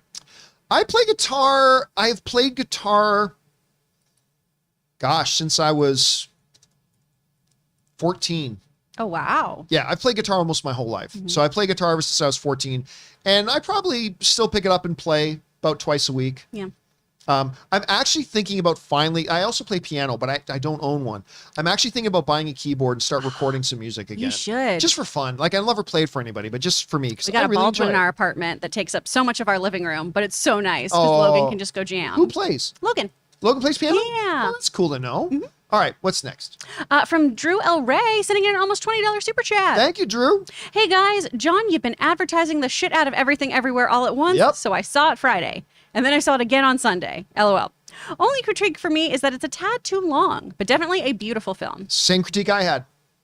Yep, my one, and it's funny how often I say this about movies that I even really like. The one problem it has, it is a little bit too long for the movie that it is. It should have probably shaved about 10 minutes out. And I thought it would have been even tighter and better. That being said, it is still my #1 movie of the year. I just thought it would have been even better if they shaved about 10 minutes out. So Drew, by the way, again, thank you for supporting us on that level, Drew, very, very much. But I agree with you. I think that is probably the one flaw that the film had. There should be a meter on Rotten Tomatoes where it's like, is it too long? You know how on Amazon or like Zappos it says, did it fit exactly at like an 11, or was it Still too long. Yeah. too big or too small? They should have that. Does that post meter? I like Best it. movie of the year, but still a little bit too long. Should have been tightened up a little bit. All right, what's next? Now we're just ending with support. We've got James Bonner. We've got Logan sending in a $20 super chat. That's not my Logan. And Wow. Wow, take that back, Logan. he's in She the took chat. his credit card away. I had to take his credit card this weekend for Santa Barbara, actually, because I couldn't find mine. And I was just like, thank you. Oh my Oh, God. okay. Yoink. I thought you took it that's from why him. he's That's not a living he's like, stereotype. I know, right? I'm setting women back. But this, Logan, thank you. But James Bonner sent in $10 to support, and Logan 20. And guys, thank you so much, because you're just sending in super chats now just to be supportive. So thank you so much for that. And guys, that'll do it for today's installment of the John Campea Show. Thank you so much for being here and making this show a part of your day. Big special thank you to all you guys who sent in super chats. #1, because you gave us great fun things to talk about. But #2, you supported this channel as you did it, and all of us involved with the show. Thank you so much for your support. By the way, guys, do me a favor. In the comments section, let us know what you think about us opening the super chats at the end of the show instead of at the beginning. Let us know if you thought that worked or if we should go back to opening it at the beginning. I want to thank the people in the room with me. Obviously, we got Ray Ora over here. We've got Chris. We've got me. We're about to have a party. We're about to have a party here. And of course, Robert Meyer Burnett will be back again tomorrow. That'll do it for us for today, guys. Once again, don't forget, guys, by supporting the sponsors who support our show, you're also supporting us. Please look down in the description. You'll see a link for all of our supporters today from HelloFresh, Liquid IV, ExpressVPN, Peloton. Go support those sponsors because that supports us. All right, guys, that'll do it for us for now. Thanks a lot for being here. My name's John Campea, and until next time, guys, bye-bye.